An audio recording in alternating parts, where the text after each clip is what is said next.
FANATIC's turn to pick. 喂，哥哥，怎么哑巴啦？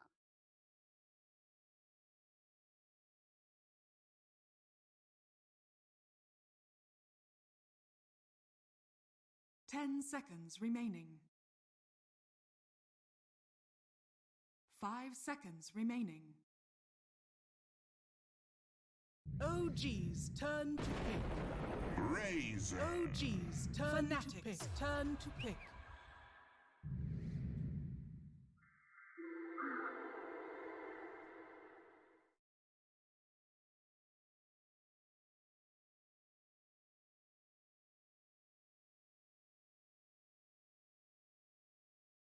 Ten seconds remaining. 5 seconds remaining. Wow, amazing! Response from OG. Now, 这么菜 we 的 always 这么 talk 菜 about 的 it. 队友 First 不会 pick, 生 you 气吧， get this 哥 end 哥？ of the first phase to be able to get something really strong to be uncounterable against this. So something like the Wyvern, of course, would have been great against the Io peering. Not going to be the case. So maybe something that's going to stun is going to be an effective tool against the Marcy. Some extra team fight against the Io because it is very single target focused. OG's lineup FANATIC's right now, turn obviously to more on the ban. defensive side. And they do go for that team fight. They go for the puck, some AoE damage, lets you hold a lot of people in place. You can even interrupt the relocate with the silence coming through. Just really enables the Razor with this pick. I like it. They've already gotten rid of the Tiny on OG's side, so why not just pick one of the strongest heroes of the OG's patch? turn to ban. Are there any key bans you feel like Fnatic have to put importance on to secure Bryle's game?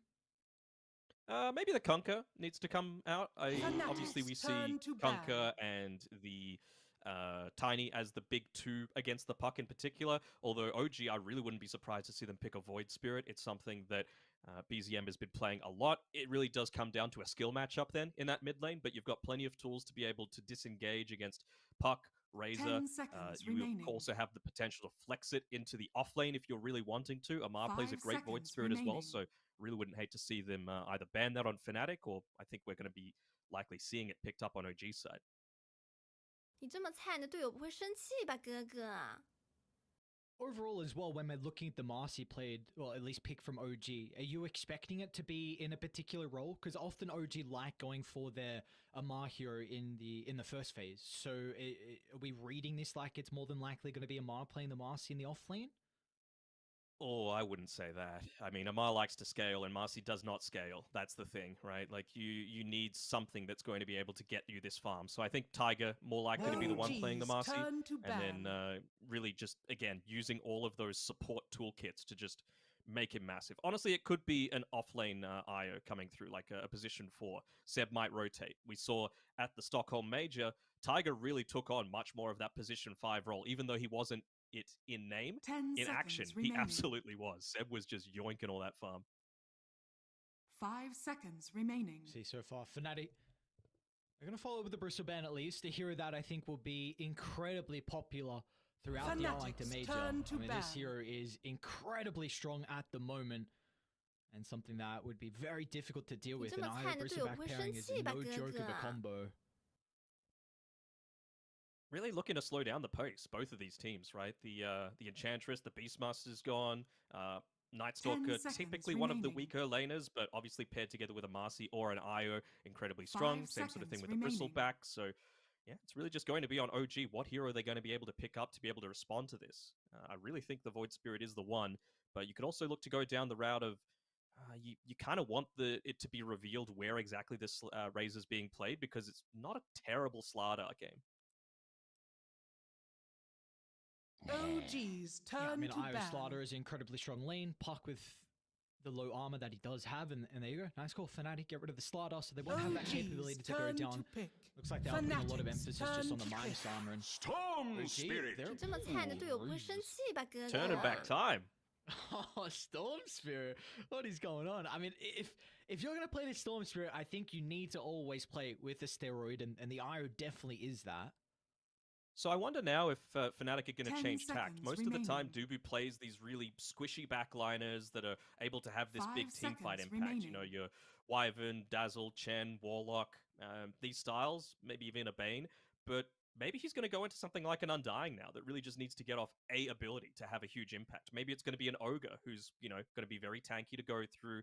The Ignite hitting 2 people in lane is going to be good against an IO pairing, that Bloodlust to beef up the Razor a little bit.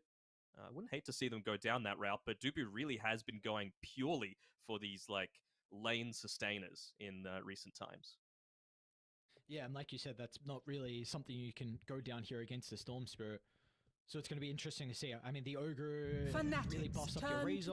I think it can help you look to group up and take objectives, because OG, they will be playing off the back of pickoffs. Like, IO does not have... He doesn't provide anything to team fight. Storm Spirit early on is going to struggle against the 5-on-5. So Fnatic, they will still go for the Warlock. They have an overwhelming amount of team fight for Fnatic, and this Warlock will really help out with trying to sustain the lane for Tomato. 5 seconds remaining. And it's not just they have overwhelming team fight, but they have everything links up so well together, right? Puck early on does a limited amount of damage, so if you're able to get that Fatal Bonds off, suddenly that isn't as much of an issue. Again, the Dream Coil really just makes the someone like the Razor buffed up even further. So I like this. They just need to make sure that they're picking heroes now that are going to want to go in on the front lines to enable Dubu to play that backline sitting style. Because if not, if you're playing this as a passive game, I think Warlock is in a really tough spot, but we're going to be treated to...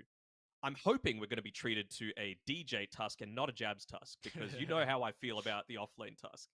It should be. I imagine that's going to be the case. I mean, Tusk Razor is a really strong lane combo, and I don't know if you want to run a Warlock Razor together, but we do see OG. The answer to the second phase of Fnatic is going to be the 18th on the Faceless Void. They don't have the greatest amount of damage inside the Chrono. What are your thoughts on the Faceless Void? Is there something that maybe they're going to look to pick up in the 24th pick to really enable Uragi on the Void?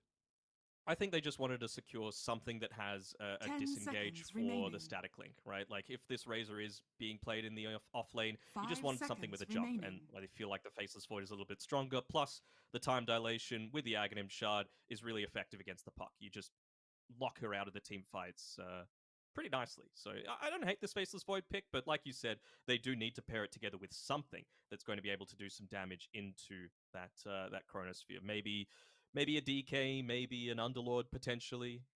Both viable options in my opinion. I'm quite concerned at the moment though for OG with how they're able to make plays across the map if their lanes don't go well. Because I think Faceless Void is always going to be a difficult hero to be active. When Uragi, I've always been impressed with his potential to show up to fights, but Chrono is a long cooldown, and if Storm Spirit has a rough lane, which he's going to fare pretty well versus the Puck, but that matchup in the early game is very difficult until the Storm is able to get the BKB. So I think there could be some issues here if OG, if they don't win, or if they don't come out at least even and the Void falls behind, then they could have some difficulties with how this early game is going to shape up. And you've got to deal with a Tusk potentially rotating through to your lane, right? Yeah. Like, if it is a position for Storm Spirit, of course, until you're level 6, very vulnerable in lane. So I wonder if Fnatic are wanting to go for something that's a little bit more self-sufficient in the lane. Obviously, they're banning out a lot of these heroes that are just going to enable that Chronosphere even further, the Mars and the DK. DK obviously playing that sort of role. But we'll see. We'll see what Fnatic opt to go down. I mean, are there any offlaners still left in the pool? There is Underlord. Beyond that, not really in terms of the meta. So you're under the assumption that they're going to look to flex the Razor and go for a carry? 10 seconds remaining. I mean, they can't really... they have to make a decision now, right? 5 seconds remaining. They still need to make up their mind. Yeah, I mean, OG with the Lycan Enigma ban, they feel like this Razor is going 1. So obviously the Faceless Void, if it was a off-lane Razor, then very comfortable with being able to deal with the static link. But I wonder if Fnatic still put him in that lane and consider like a Wraith King, someone that plays very well into the Void. But Death Prophet's going to be the call from them. Yep. I like it.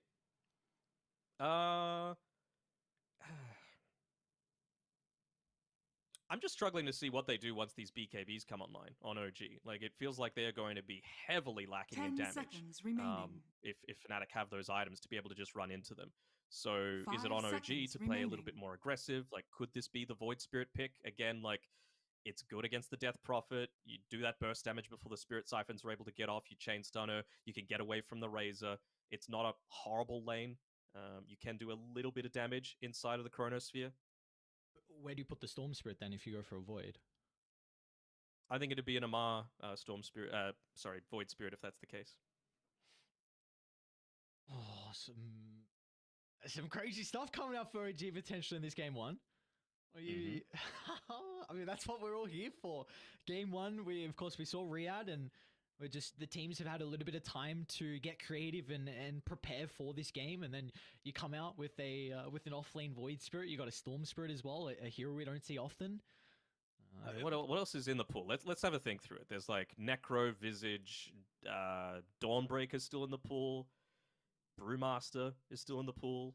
Like they're all viable options, but they obviously aren't the strongest at a lot of these things. Maybe even a Pango. I really wouldn't hate seeing a Pango come out this game. I guess we should look at what do you feel like the flaws are for OG. Choose your hero. Okay, well, it is something that farms, and it's left all the way until the end of the draft after a first pick Razor and a Death Prophet that just want to run at you. So actually, this is a great pick. Yeah, definitely is able to address multiple cores that FANATIC have, but do you still feel like there's going to be issues for OG in the early game and how they can kind of look to make plays if the Storm Spirit falls behind? Really depends how the lanes go, right? Sure. Like, it's just going to be dependent on, like, for example, a level 2 timing on the top lane, on the bottom lane for FANATIC, Tomato, obviously level 2, Plasma Field, Static Link against a melee hero, very strong, and then you've got going back the other way, some Bloodright damage, you're always going to be able to land it with a Dispose, plenty of movement speed to be able to disengage, so I think this is just going to come down to a lot of skill-based matchups here. And honestly, DJ's rotations through to that mid lane. Which I think is a big X factor here for FANATIC. It definitely feels like their rotations are going to be a little bit easier in regards to their supports, and I think this game feels like to me determines around how Prile and BZM are able to get out the lane. Because again, Puck is going to be able to match up and deal with the Storm Spirit very early on with the silence and the coil until BZM gets a BKB. And I think it's going to be really important for DJ to be able to rotate, secure maybe the 4-minute water rune, look to contest the power rune as well. And like you mentioned, you pick the Death Prophet who can be relatively self-sufficient. I mean, you're going into a Faceless Void, which could struggle in kill threat. Maybe if they pair the Marcy down bottom, then it might be a little bit easier. But I think that's definitely a big advantage that FANATIC have in the early game with the Tusk rotating to help secure the lane here for Brile. As you get into game, I'm excited, and Aries, can I get a yeehaw from you? We're doing the Arlington Major, it's all about Texas. Yeah, but hang on, you can't call it out like that. It just has to come, the natural flow has to be there. I need the yeehaw. You know what? I'm waiting for the Snapfire to be picked up because Snapfire has a voice line where there is. All right, You are dead. So. I'll be waiting. Dead. We're casting some South American Dota later. They love that Snapfire. Oh, don't they love it? And even Southeast Asia as well. You could see it picked up a couple of times. Double sentry. Oh no! Oh, rocky stuff. Tension in OG. Oh, not a good start. They're all good there. Look at this. Full information of where FANATIC are positioning. Denok, tell me, why are there no stand-in tags? I'm always asking for it. I miss the days of the stand-in tags. I don't want to be getting confused between TSM. I know I'm going to say it once. Just give me the stand-in tags.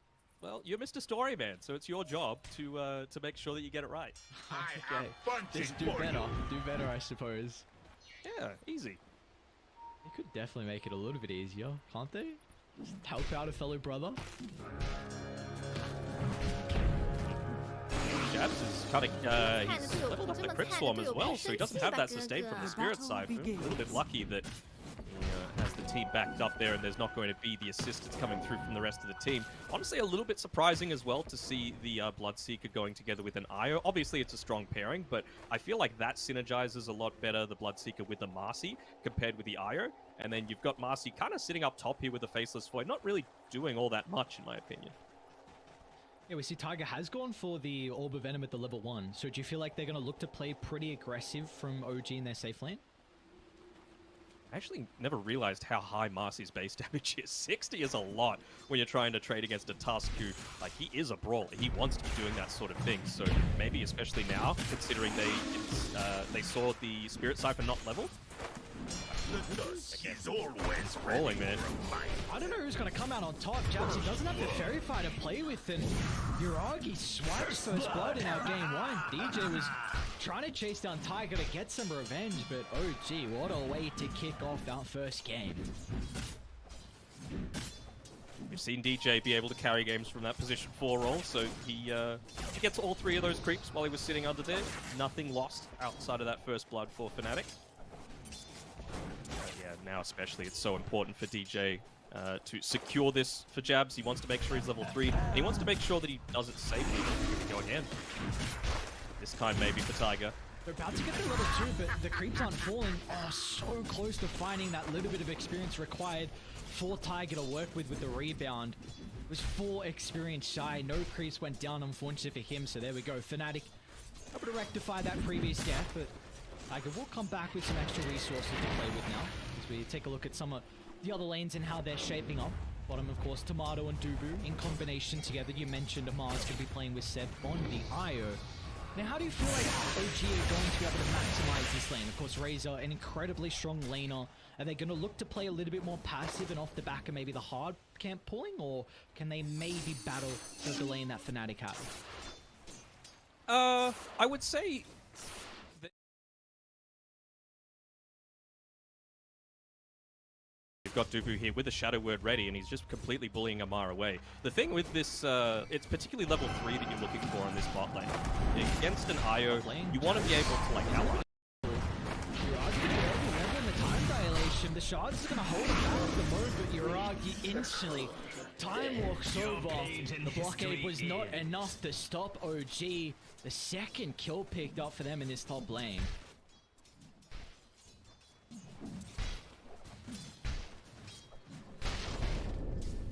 What I was saying for bot lane there was with Dubu, if he hits level 3 on this hero, it's going to become a lot more comfortable for FANATIC, just because you're going to have this IO that's good at like slowly being able to sustain the lane, but with Shadow Word, 2 points, you actually overlap that. You do more than what the IO is able to, especially at these super early levels. So I think that's really going to be what TSM are looking to play for. And if they're able to land it, then they're going to be feeling like they're in a pretty good spot. Got it. In position to be able to get the pull off, though. He did deward that small camp previously. Always ready really for just valuing the level 3, I suppose. 你这么菜，你的队友不会生气吧，哥哥？Here our attention over to mid between Bryle and BZM. BZM is bodying Bryle to start. I can't say I would have expected it to be exactly like this, but BZM to a very good start. He 30-3 compared to the 19-2. I think a few of those have been the small camps, though, that he's been picking up, placing the Observer Ward to protect that a little bit. He knows that rotations have the potential to come. You see, he's just going to stack another small camp and then go and pick up the water in for himself. And this is what that lane does, right? If there's no rotations happening, you're just going to trade farm.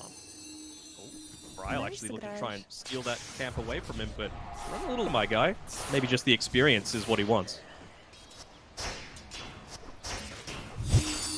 He is so... Nah, he's gonna be chilling. Oh, get out of range of that plasma field, my good sir. So, bunch of damage being dealt down bottom. But we do see no rotations come out just yet. Top lane, no Tiger. Gonna be in some trouble. 3 levels that DJ is able to play with. That extra little bit of control puts Tiger in a situation where he will not be able to escape. So, all our action so far has started off at this top lane. So important for Jax to be able to get that kill as well. Like, he obviously was having a very difficult time previously. And he's retaining the level with the rest of the cores in this game, but like you were saying before, BZM, Yuragi, both having a stellar start. It's going to be interesting to see what FANATIC look to do to try to enable here on Bryle. I was expecting DJ to put a lot of emphasis on starting to rotate. We're already seeing Seb start to make a move to mid lane as well. They're going to be cautious though, because Bryle is playing with the coil. The TPs are going to come out. Seb has already anticipated this with his rotation, looking to play and enable BZM, at least to keep him alive long enough to get the zip back to the high ground. And even Tiger's looking to play tag as well. And jump back in instead. They're looking to get aggressive onto DJ, but he's got the snowball to be able to buy some time. Up to the high ground it goes. BZM's got some meta to work with, but they won't continue to chase. Instead, they're going to be cautious. However, Bryle, he's out of resources, and there we go. That's the action we're looking for. It's going to be a lot of importance from either side to secure both their position 2's early game. And they're going to stick around on FANATIC as well. They want to make sure that they're securing, again, this is the first power rune actually coming up this game, so expect to see a lot more action around this. But Tiger, he TP'd previously, so it's going to be an outnumber for FANATIC right now. Got to make sure you're in position to be able to at least deny the rune away from the enemy core. Looks like it's top DD for Bryle. I mean, that's huge. That's a kill rune. With coil up in 15 seconds, Bryle could definitely work with this. They've got the catapult as well, so FANATIC, they're going to look to stick around. Really just trying to tank up a lot of this. They want to keep that siege creep alive for as long as possible. Nubu, though. So much damage to start it off, but maybe it puts OG in a compromised position. Bryle, however, is happy to continue sieging down the tower. They're going to force out the glyph. They will have Yuragi back, so they will have BZM back shortly. And all the way back to base to try and refill up the mana. You can TP in to help offer the defense. This is a lot of damage being put into a tier 1 tower, though, this early for a Puck lineup. Like, Puck does not excel at taking towers. So. BZM, he's going to zip on in. Jabs, playing with 2 points in the spirit striker, needs to find the second target. He's going to look to walk in, but Jabs is taking too much damage here. FANATIC will not be able to connect to keep the Death Prophet alive. A great rotation coming up from BZM, and look at this Tiger. He's even looking to get involved as well. The +1 kill that OG are so good at finding time and time again. Amar, though, bot side, he's moving fast, but he should be slowing down now, considering the people who just died. Gets back down to that 320 movement speed and a good cleanup coming through from Tomato. All right, 4-4.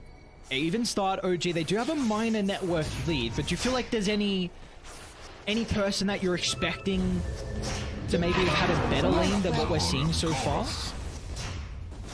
Honestly, not in particular. Maybe that top side a little bit I thought would go a bit better for FANATIC. Speaking of top, by the way, just a little bit off. No points in the silence means that time walk comes off immediately, and I mean, you got to make use out of this. They're seeing Jabs rotating through to that mid lane because of that observer ward placed down previously by Tiger. Just look at all the responses starting to come through from OG. They'll secure the top rune, Illusion, and I feel like they're going to be satisfied in taking this tier 1 tower, but Chronosphere at the ready. Yuragi's coming through. They've got the ward on the high ground though, so FANATIC going to be playing with a lot of information here. They have all the intelligence required to be able to secure this tower. So that's a rotation out of Yuragi and Seb leaving this lane where they're not really getting any gold, any experience. A little bit too late to be able to protect the tower. That is a big victory for FANATIC to start.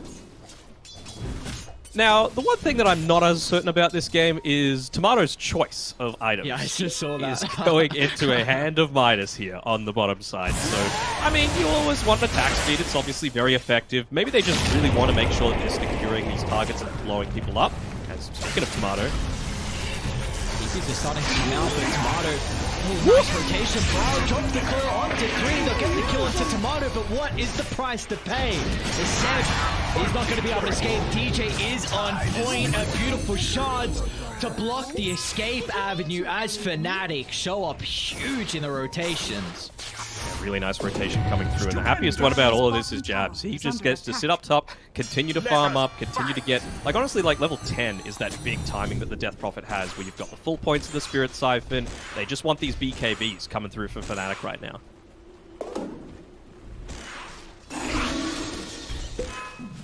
We're going to be looking at FANATIC.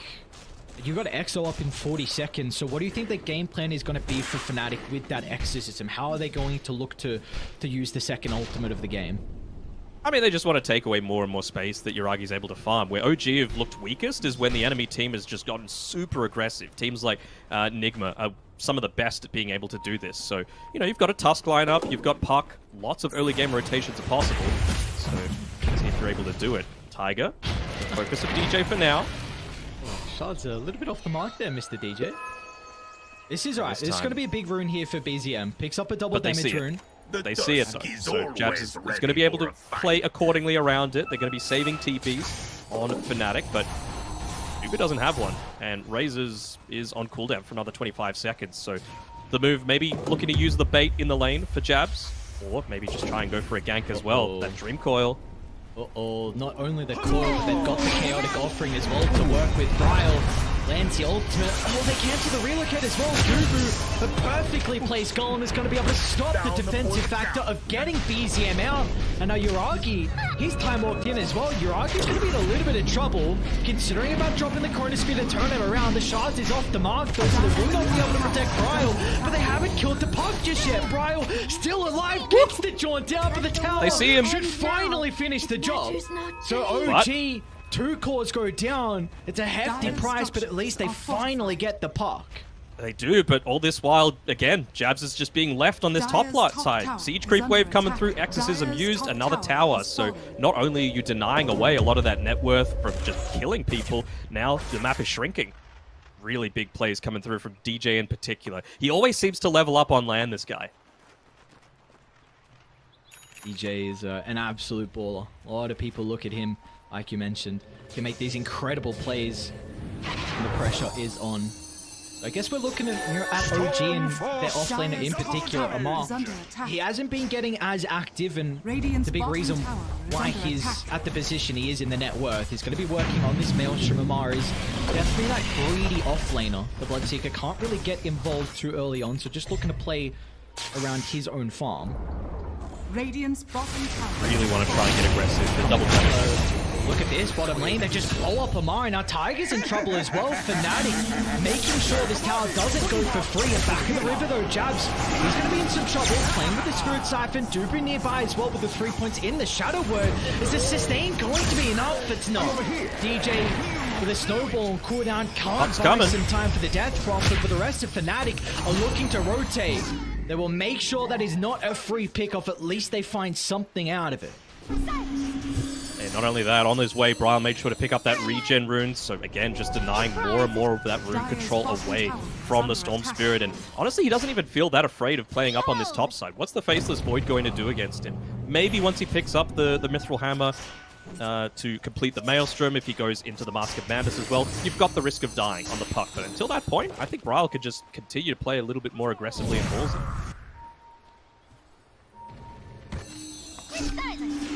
What do you think OG have to do now between the time that the time that FANATIC pick up the BKB? Because we're looking Tomato, he's incredibly farm. Midas, Ogre Axe, you got the Death Prophet that needs one more component as well. Do OG need to get aggressive, or can they kind of deal with the BKBs? Let us fight. Sorry, I'm just watching this smoke come through here. The ward wasn't up, but they're pinging it out because the sentries are there. They just went straight into the approach, but wow. I wasn't expecting that one coming through. You have to be careful. Ragi's going to TP in. Chrono already. Mars even considering about getting involved as well. This is going to be difficult for FANATIC. They have to make sure they don't get jumped. Tiger's going to lead into the pit with Bryle. He's able to reposition. And now with the Chrono from Uragi onto 3. But where is the damage follow-up? BZM's going to look Points the target. Middle, but they're barely tickling. Jabs it up to the north. The rock gets dropped. And it controls OG. They can't escape from the mouth of the pit as FANATIC. They lose one, but they'll take so much more away from OG. BZM just gets a little bit of mana back thanks to the soaring, but Bryle is on pursuit. It's going to make sure BZM will not escape as FANATIC continuing this early start in game 1. It's up to a 3,000 net worth lead, and they're really putting the pressure on. I really love FANATIC's target prioritization this time around. You know, it was a great Chronosphere, of course, coming through from Uragi there, but I mean, what can you do? It's early game. You don't have these BKBs. You get Dream Coiled, then what? You know, they dropped the rock. They made sure to all focus onto that Faceless Void, and then suddenly your teamfight damage, your sustain, it's gone.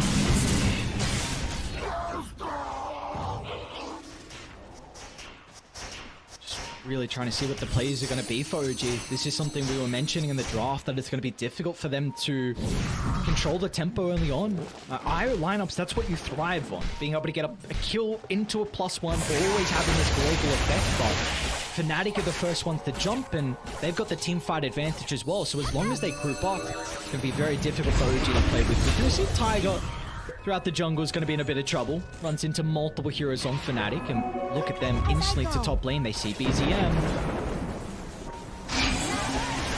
Oh, there's that coil. Bryle and FANATIC are everywhere.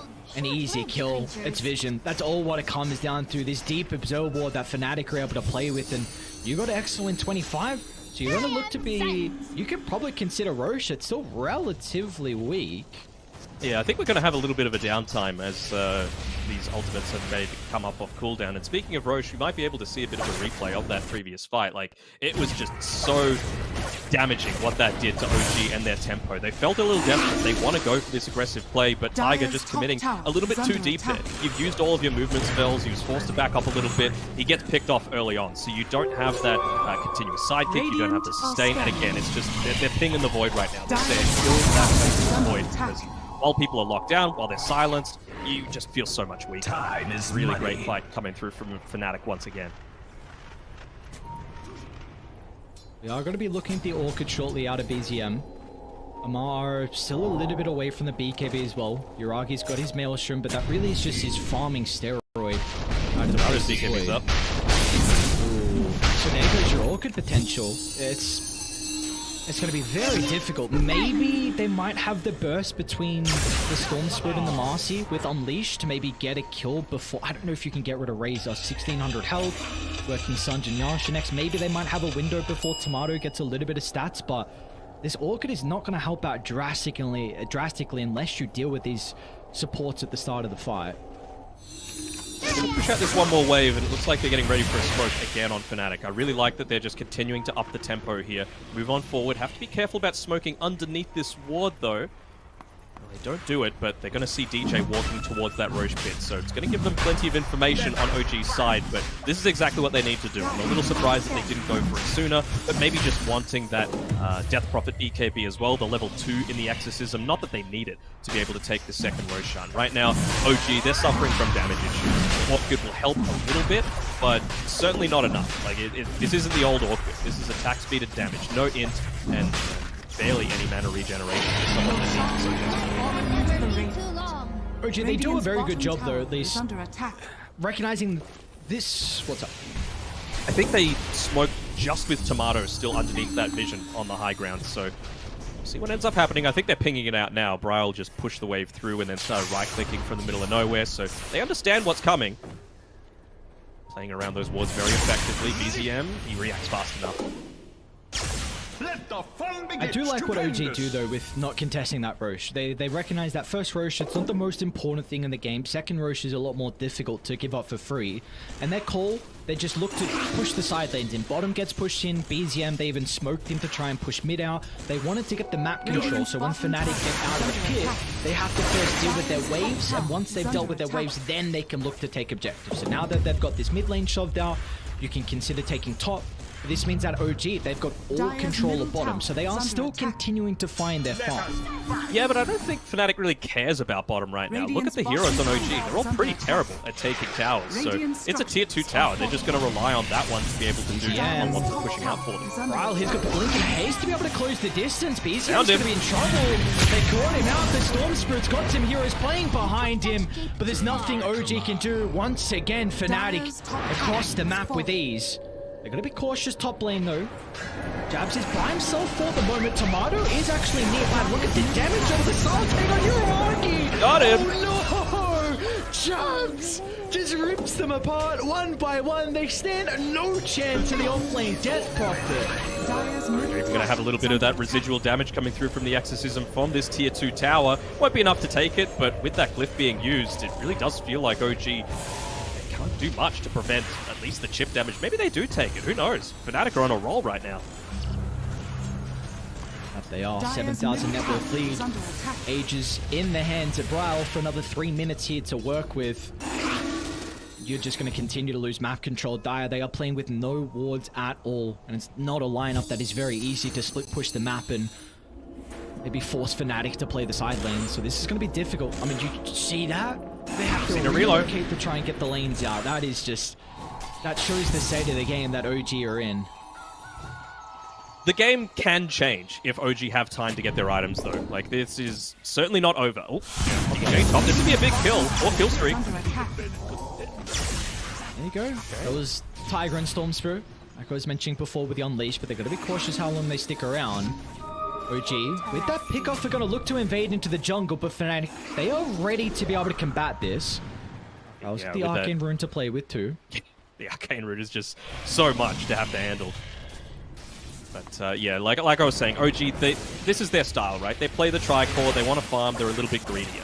Once you hit your timings, you are so much stronger on OG. Like, they're just going to be wanting to wait out this Aegis, then you're going to have the Mechanism on Seb, you're going to have the Aghanim Shard for Bloodseeker, you're going to have a BKB potentially for BZM as well as Faceless Void, so it's really just about waiting out these next, like, 2 to 5 minutes that are the scariest parts for OG. And if they can get to that stage without losing too much, they can contest that next Roche. They can take these team fights, and there aren't many scarier heroes late game than a Faceless Void. Sword though by the bottom outpost should be able to scout out Brile moving bottom.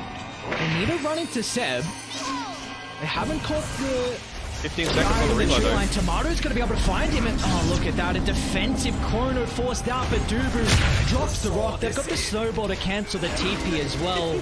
As OG, they were playing with the ward by the outpost. They knew that the lads on FANATIC were starting to move down bottom. They just weren't able to retreat. This goddamn puck is so mobile. It's worth it. It's worth dropping those big abilities, the Warlock Golem, the Puck ulti for that kill. Again, it's just about delaying these timings and getting more objectives on your side of the map. So the fact they're able to get a T1 tower, they're probably going to look to threaten another one on this bottom side of the map, especially considering the vision that they're putting down.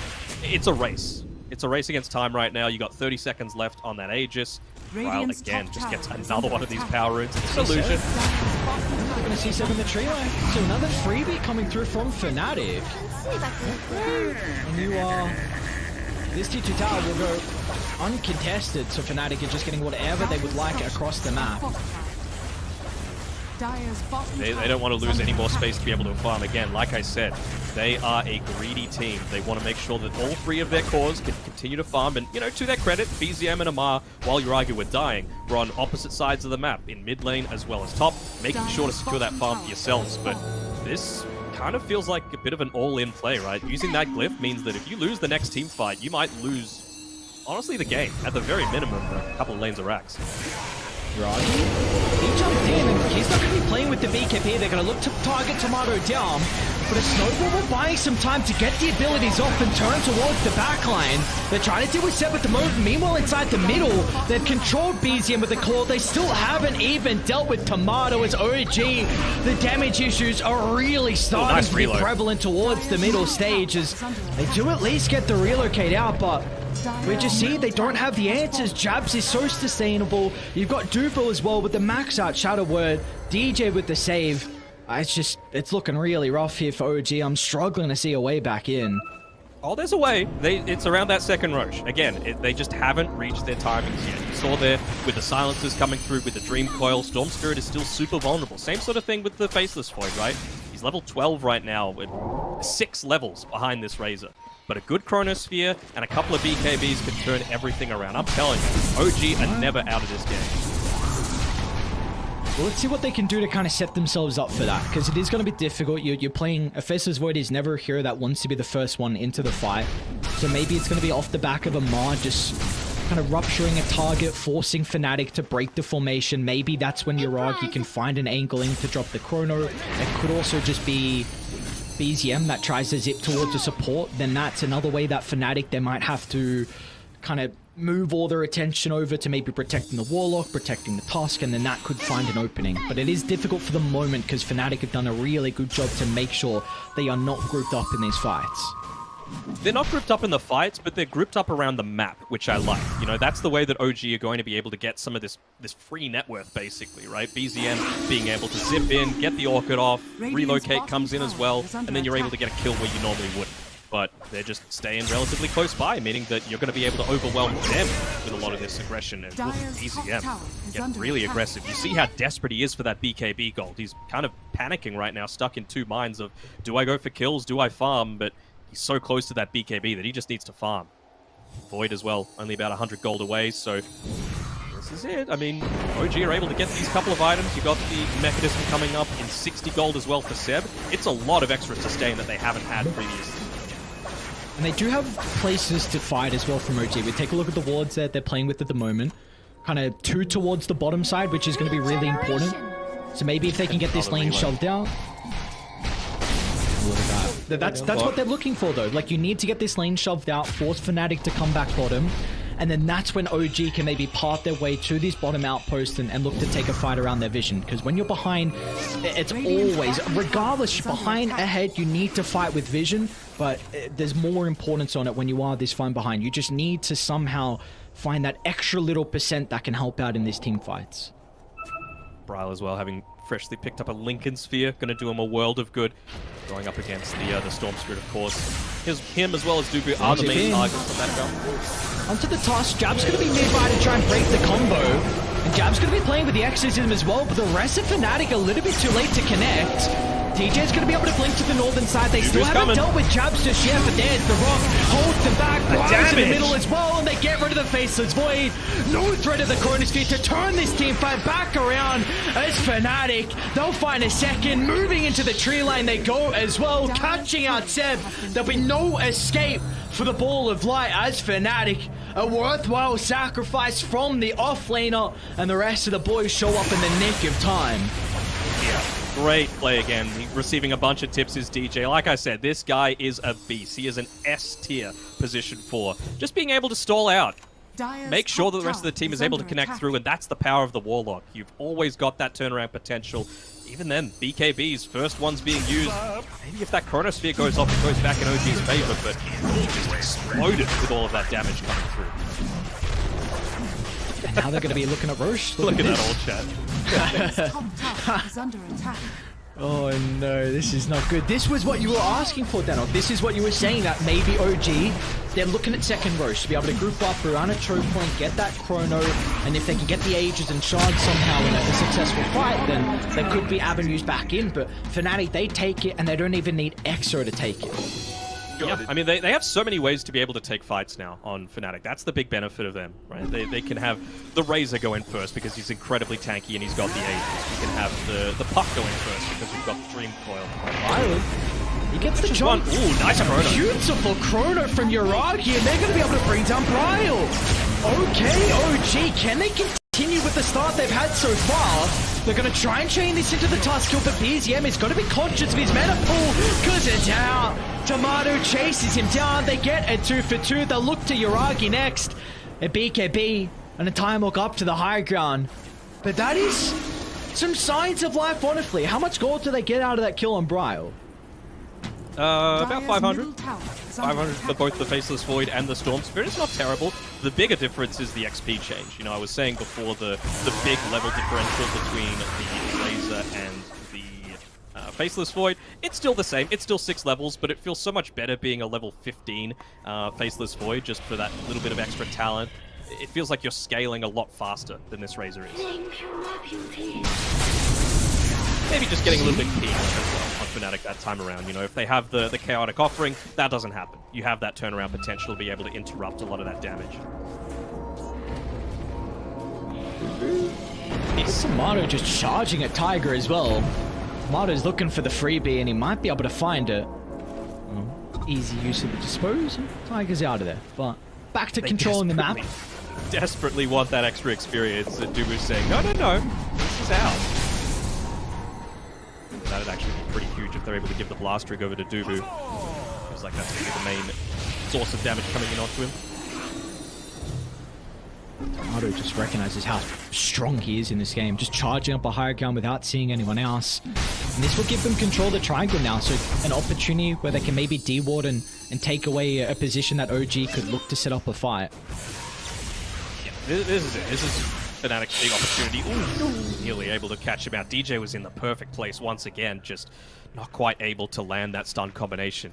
But again, it's all about the delay game for OG, right? They either want to delay out this Aegis, they want to get another item for Uragi. He's getting close into that Mjolnir. Nice scan. Oh, look at that. They're playing scared, though. It's a beautiful scan. DJ, he's coming.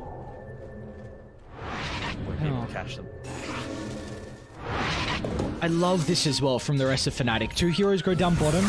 And what the other lads do, Tomato, Dubu, and Brow, they're playing with the triangle. Again, this is such an important position for OG to control. As soon as Fnatic leave that area, if OG can reclaim it, get rid of some wards, set their own wards up, that'll put them in a position where they can fight. You need to be fighting around your vision, as again, we're going to see Radiant do the same thing.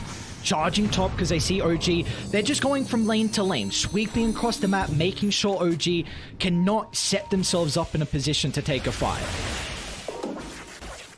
Feels like they won another item or two on the side of Fnatic, but it really feels like this is the time where you could be making a play. You've still got that Aegis for a minute and a half.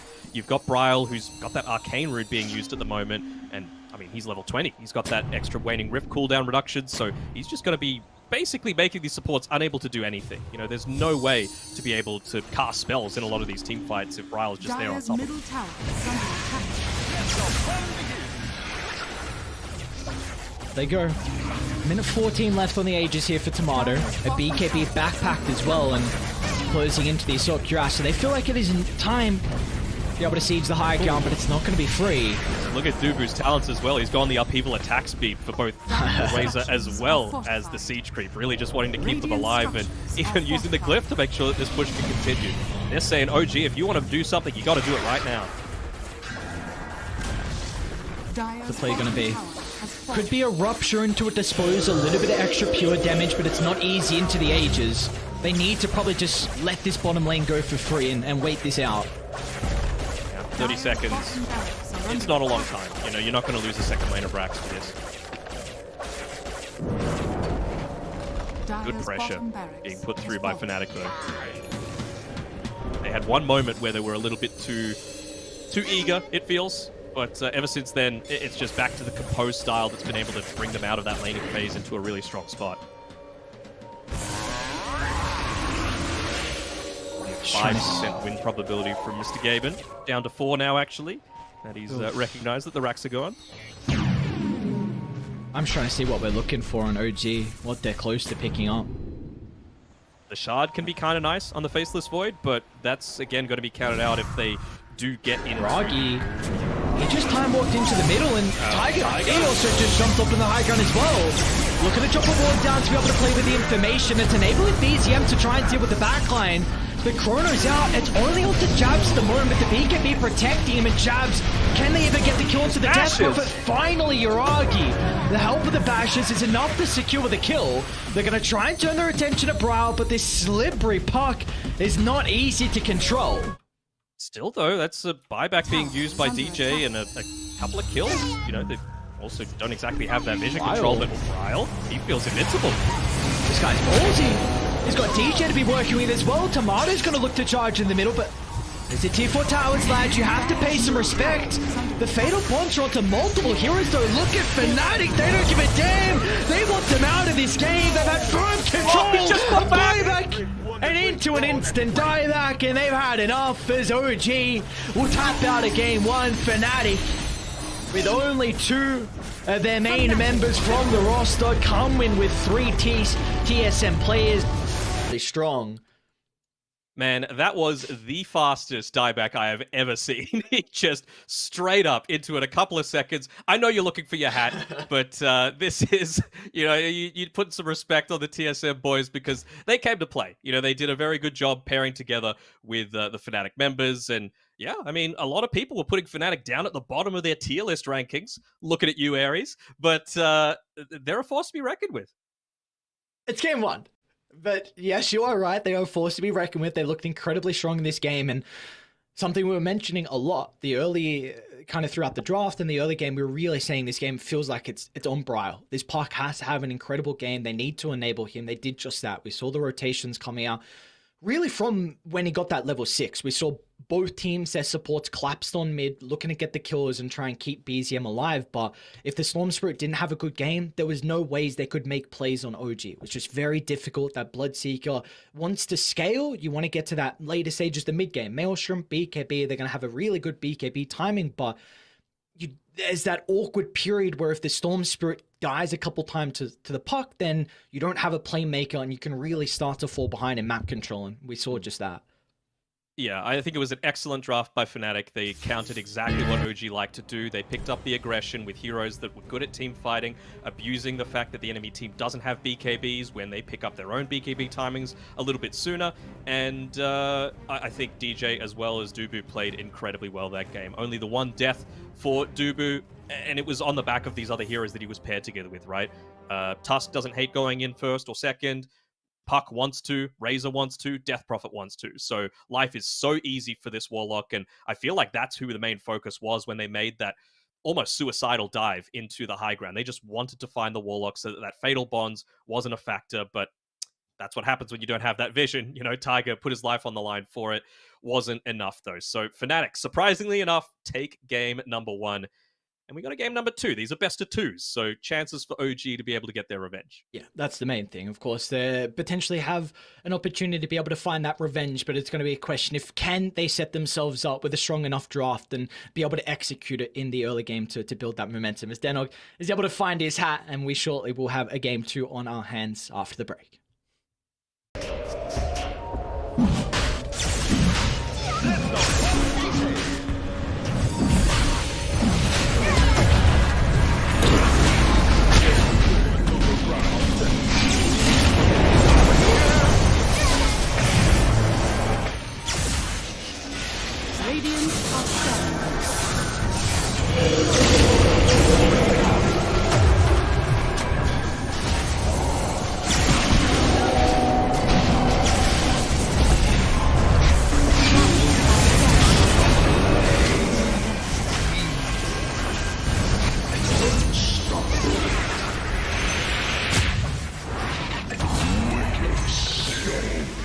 Dire's courier has been killed.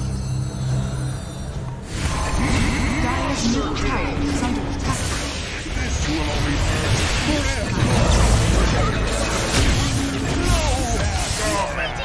That trick won the great brawl at WIFI.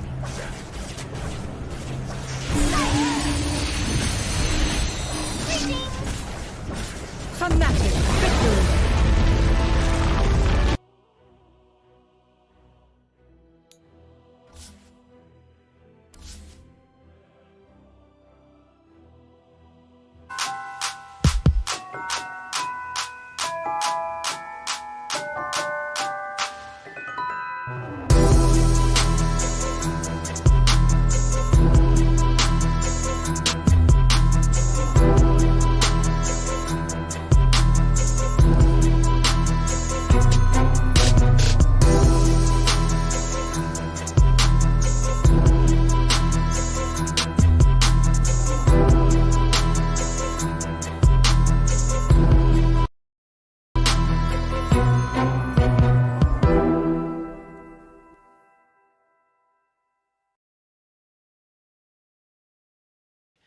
You would think, but then it's just like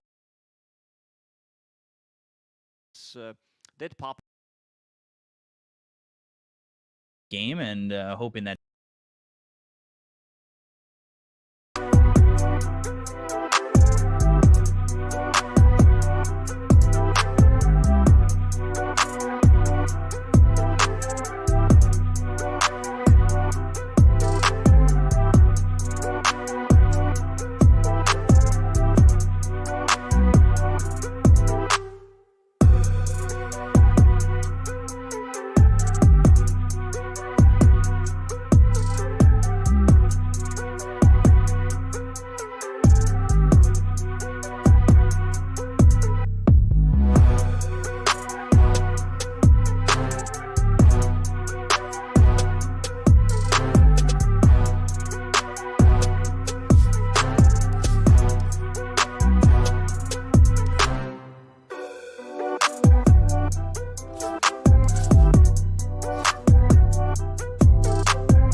Power can be found in any number of places.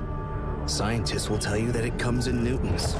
Gamers will say that it can be found in silky skills. We will say that the power lies in real thrills. In the play with perfect ping. In the runes and crystals. In every frag and gank. In your personal winnings. Lock and load for PGL Arlington.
But what an incredible way for the lads on FANATIC to be able to start their Arlington Major group stage, then beating the reigning Major champions. And Danog, that was a pretty decisive Game 1 victory as well from FANATIC.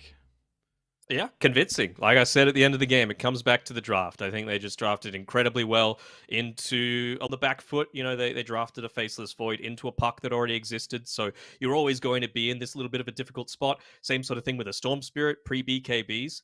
I think maybe even the decision to go the Orchid first ahead of the BKB really made sure that BZM had to suffer. But without it, they just didn't have damage. You know, that's one of the big weaknesses of having an IO draft. It doesn't provide any sort of damage to you in that early game team fights. And Amar is Amar. He wants to be farming. He doesn't want to be fighting at that stage. He needed his own BKB in addition to the Maelstrom that he'd gotten early on. So yeah, it just felt like the OG lineup didn't synergize, whereas FANATIC's did perfectly.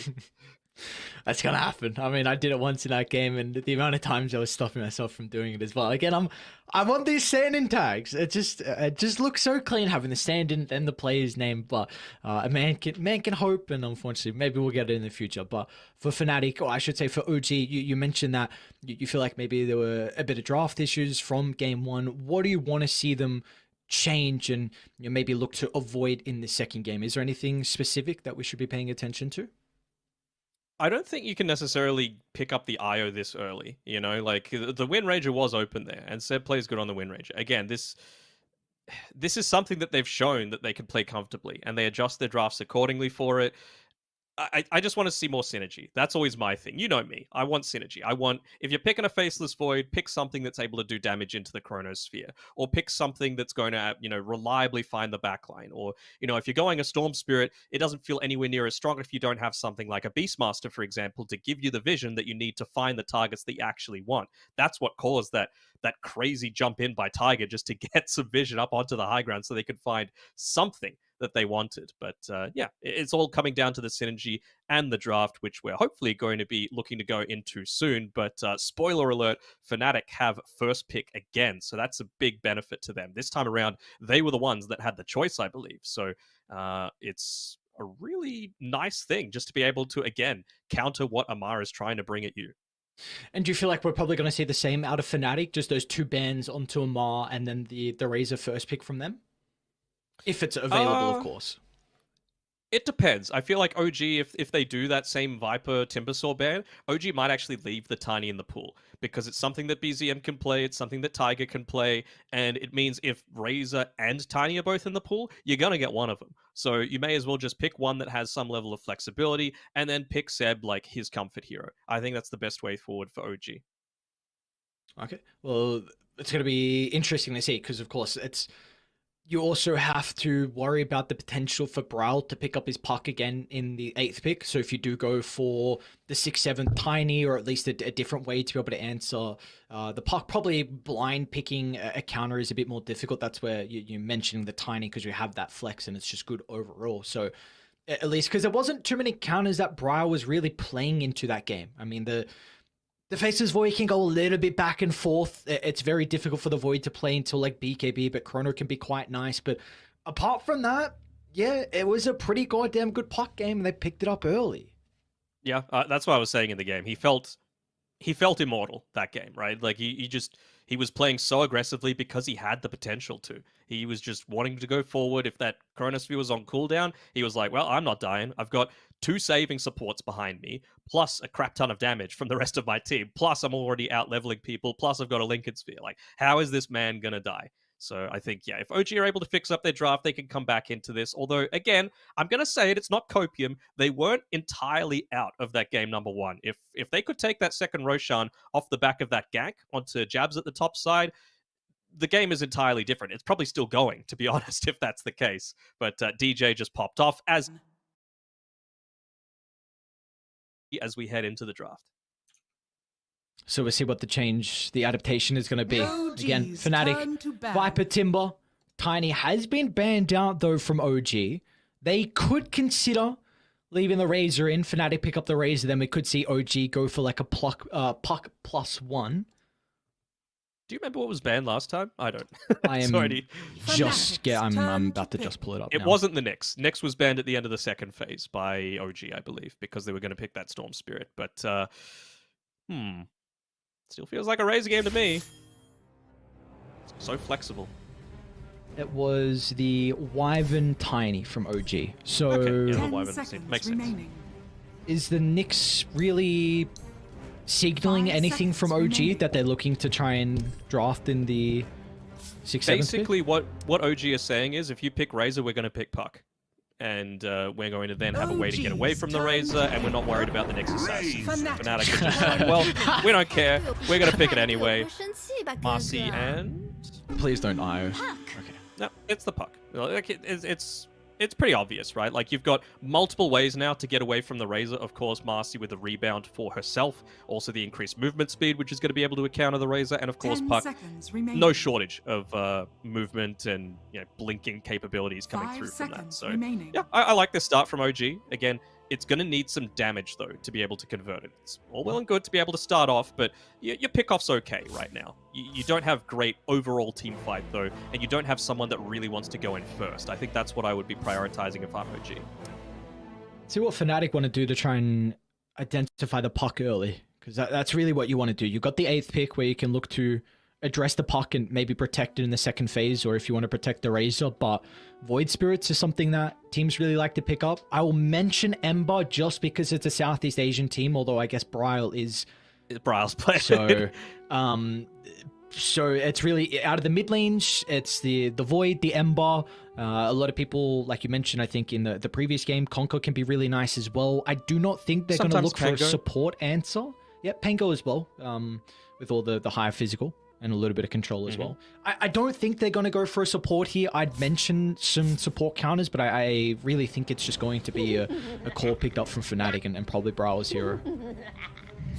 It's possible. I mean, I'm assuming the cause you're thinking of a Lion and Shadow Shaman, and yeah, I honestly thought this was the option, though, because Shadow Shaman is one of those heroes that obviously it's good against the Puck, but again, in my opinion, the counters against the Marcy are stuns. You need to make sure that when she's committing super deep and then popping the sidekick and wanting to get aggressive on you, just stun her, 10 seconds lock her down. remaining. She's incredibly squishy when she's just there, locked in place. So I really 5 like this Shadow seconds Shaman remaining. pick. Plus, DJ OG's plays a turn beast to of a Shadow ban. Shaman.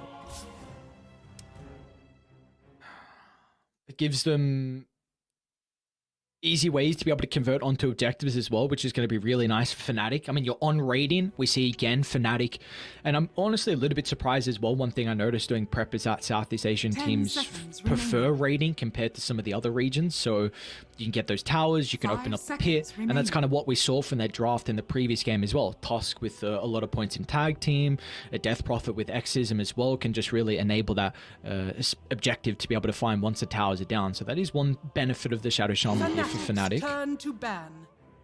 I'm wondering what Dubu's going to look to go for here. I mean, I think they need something still that's going to be able to be aggressive against this Puck in a lot of the early engagements, because right now DJ needs to play a little greedier on the Shadow Shaman. Unless they absolutely dominate the lane, he's only going to be 10 truly seconds enabled remaining. through like Roshan Gold and Tower Gold from dropping his Mass Serpent Wards. You're not going to 5 catch this Puck. seconds They remaining. need something that's going to address this Puck early on. So, you know, the avenue of your Void Spirit that you were talking about previously, I don't hate it. OG's turn to I also ban. wouldn't hate to see Fnatic look to ban out the Bloodseeker. It wasn't really the biggest deal in the previous game, but you could see that it had the potential to be, right?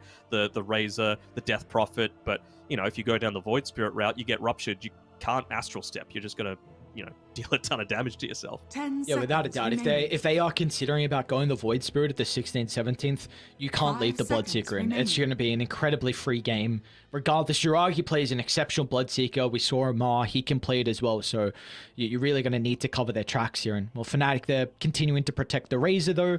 Morphling, the Terrorblade band out. Morphling is another one of those bands you really consider against, to protect the Razor. Maybe not as much because you have a Shaman. Can be nice getting that instant hex to be able to blow him up before the attribute shift. But you were mentioning the heroes for Dubu, because we see a lot of these backline supports really squishy. Do you feel like that's probably another game where we might see come out kind of those squishy supports for Dubu, or does it have to be something he considers because he is against the Puck, very similar to the Storm Spirit that can easily jump him on the back?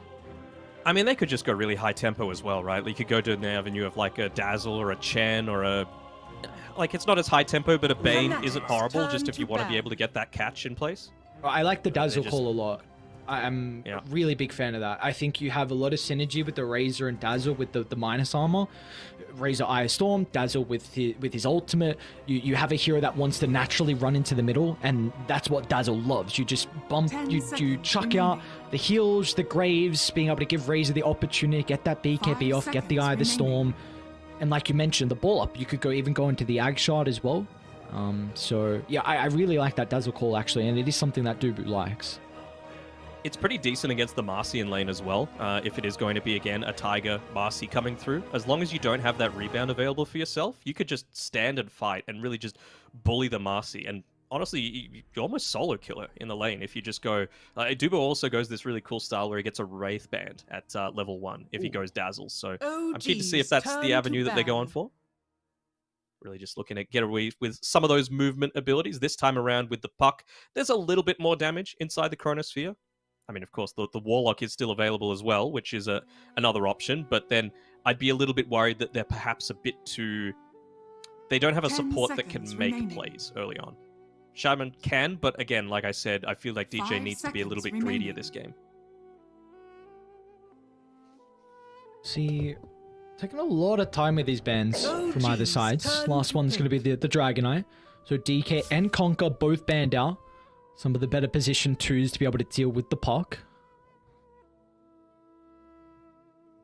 I mean, this is the thing as well, like, it's not a terrible Beastmaster game for OG if they want to just get in onto the, onto the backlines.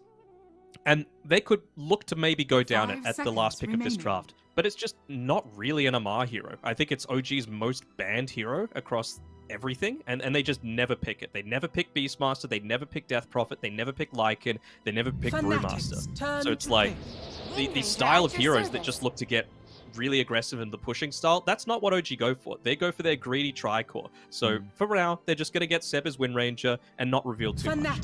Honestly, it might not even be Seb's. It could be Tiger. Like, he plays a great Wind Ranger too. Which really could be a weakness as well for OG heading down to the later phases of the Arlington Major.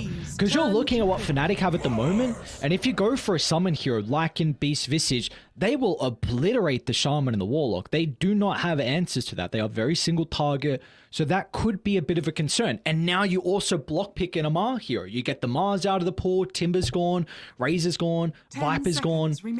You're really starting to get down to some heroes that you might not be as comfortable with. And like, it's still a great Beastmaster game, right? You want that Primal Roar to be able to prevent the Razor BKB timing. You want to be able to, you know, have the advanced vision. But they go the Morphling instead. Okay, I mean, it's good, but it just feels to me like it's going to take a little bit too long to come online. The synergy with the Puck isn't amazing. Maybe once you get the Aghanim Shard on the Wind Ranger, you know, being able to Gale Force with the Dream Coil, it's really tough to be able to contest against that. But right now, this is a very pick-off heavy lineup that they've got on OG. Marci, Puck, Wind Ranger, they're the ones that are going to be making all of the space, and we still haven't seen a Mars hero.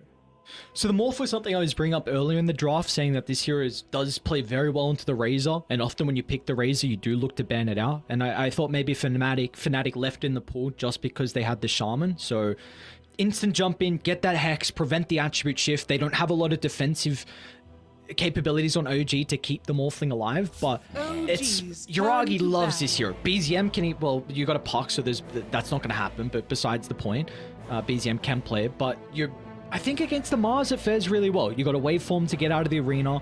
It used to be a lot better because of this E-Blade build where you could just burst the Mars down and you weren't worrying about the Bulwark, but you do still match up very well versus him, so, and it's comfort for OG. So I don't hate that they go down it, but it definitely looks like their lineup again is a little bit awkward. Yeah, I think maybe a Mars hero can tie it all together. They end up banning the Beastmaster themselves, maybe thinking that this Mars might be mid. It's not really something that Bryle plays in the mid lane, but against a Puck, like that God's Rebuke does a lot. Puck very low armor. You can look to bully him out. We see Krish from TNC do it a fair amount in the SEA region.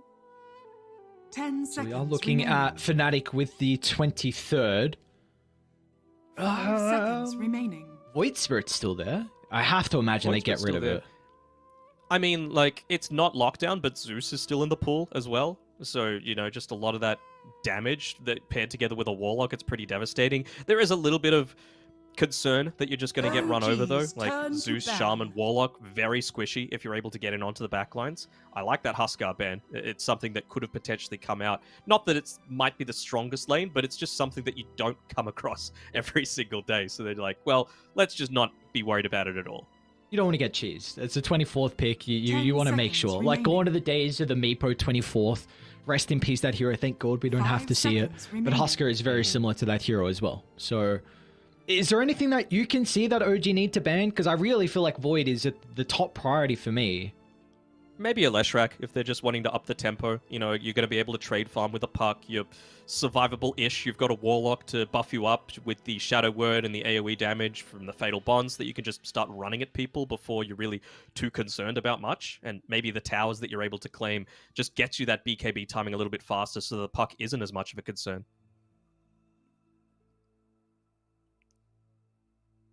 And that's where FANATIC really stood out last game, right? Just so many heroes that are putting FANATIC's themselves on the turn front to line where pick. you don't have to be worried about, you know, your backline getting invaded. OG's turn to pick. Alchemist. Ooh. Oh, what is... Mid-Alk, maybe.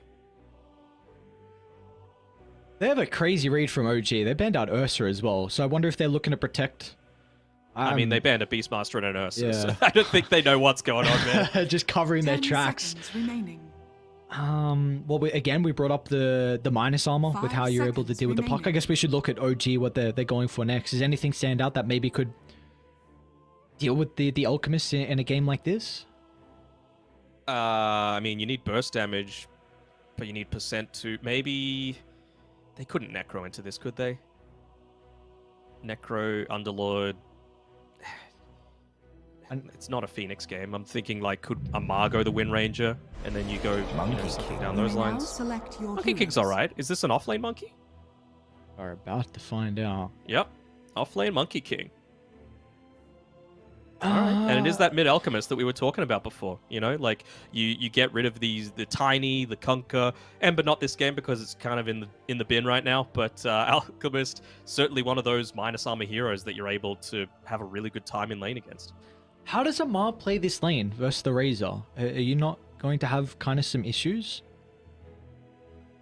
Yeah, I think maybe they were assuming that it was an Alchemist 1 or something like that.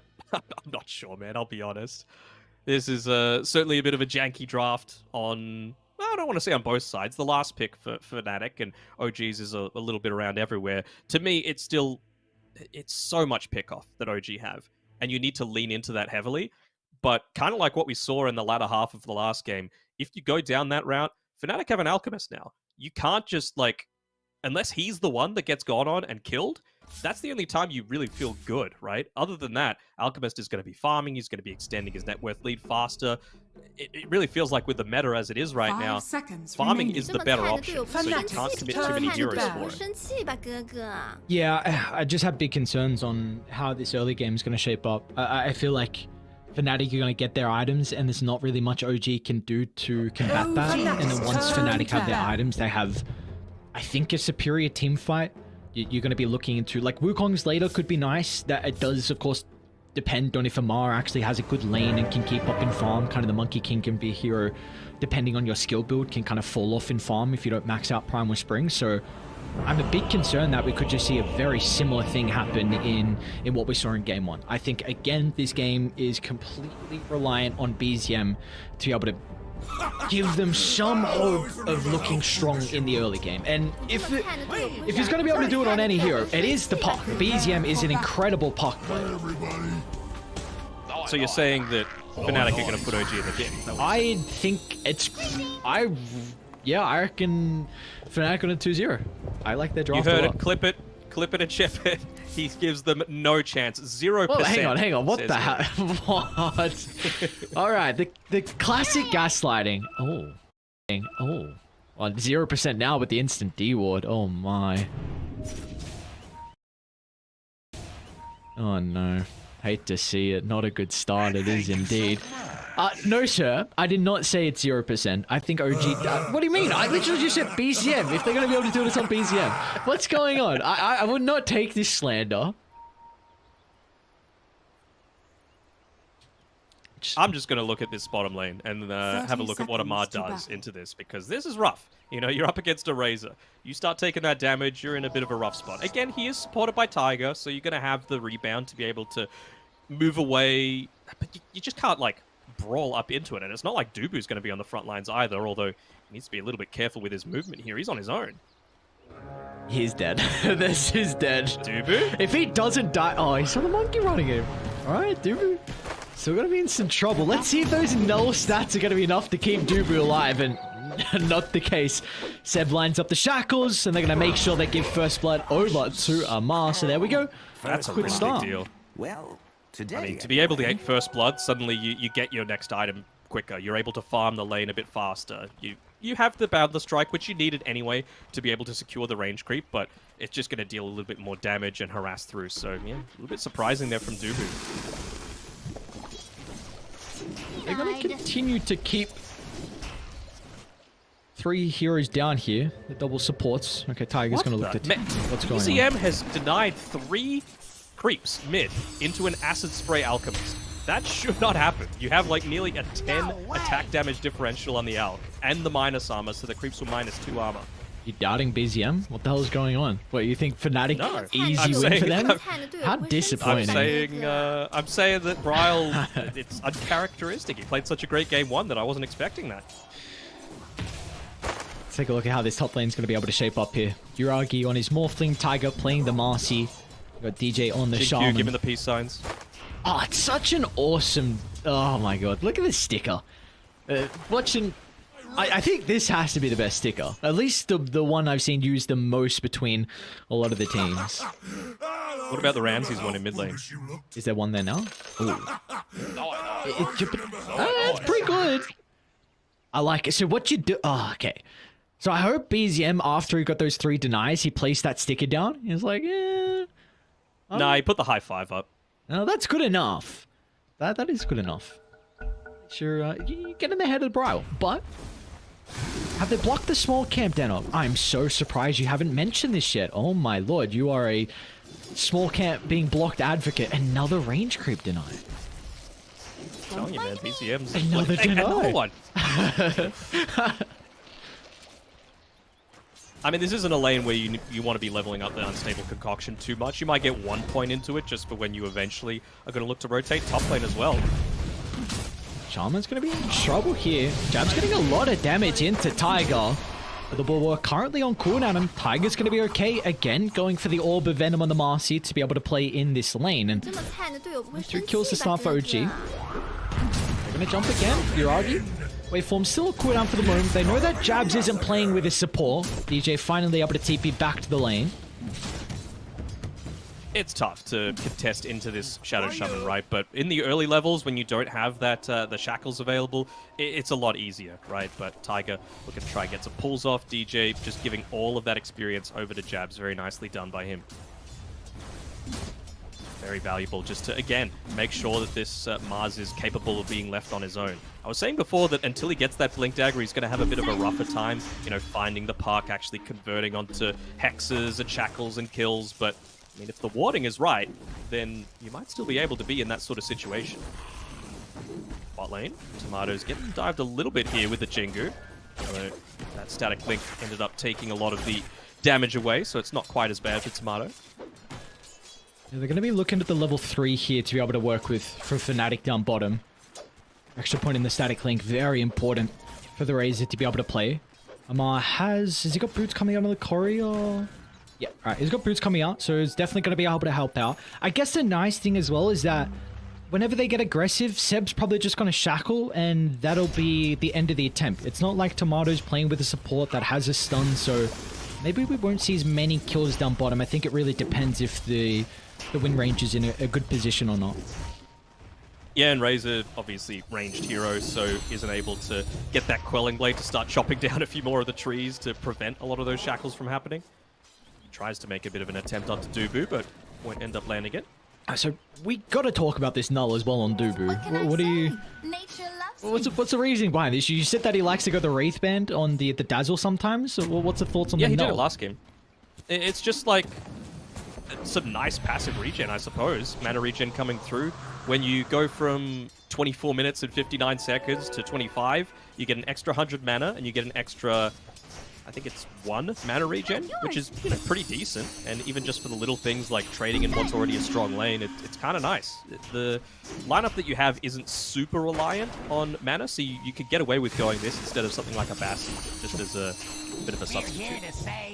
We do see as well, OG were able to claim both bounty runes. It's going to be a little bit more important considering this is a mid-alchemist. You mentioned not going to want the points in the unstable concoction. Already 2 points in the Greed was Greed, so is nice the importance that we're seeing come out from OG to try and pick up these early bounties. I'm surprised that that Observer Ward is still there from FANATIC in the mid lane. I would have thought that maybe BZM would have looked to try and take that away from himself, get a little bit of that extra experience. Again, it's so important for him to have a lead, and, well, he's done that with his great denying so far in this lane. There's looking to make a kill attempt onto Bryle before he hits level 6. Will he be in position? No. Very nicely done, and tries to give him the high five back. Also, a nice move coming out as well from DJ. They freed up the hard camp for Jabs to be able to pull the lane back, so he's not going to be in a compromised position, and this enables DJ to be able to fall back and create some sacks around the triangle. They've got some wards set up as well to be able to protect Bryle once he goes back. You did mention as well throughout the draft that FANATIC, it's going to be important for DJ to be able to find some items and at least some gold. Maybe a lot of that gold will hold that thought as Tiger. He's going to be running up the river, but DJ and Jabs both in prime position with the beautiful chain control. Jabs will wait for the last second to chuck out that spear, maximizing the sun control so they can get plenty of damage, secure their first kill of the game. Yeah, and that's all on the back of DJ's ward as well, right? This one that's just scouting out if there's any threat being given over to the hard camp stack, starting to be built up a little bit here. Of course, that's to assist Bryle, and this is why you don't block up the camp areas. It's because you want to make sure that you can steal away the enemy's camp if you can. This is big though. I like what they're doing from FANATIC. Bryle is on the Alchemist, is not a hero that really has a lot of need out of a power rune, but the puck is one. You know, if BZM's able to find a haste rune, a DD, we saw what the puck could do last game with the double damage rune with so much damage into the tower. So FANATIC recognize this as alright, top lane.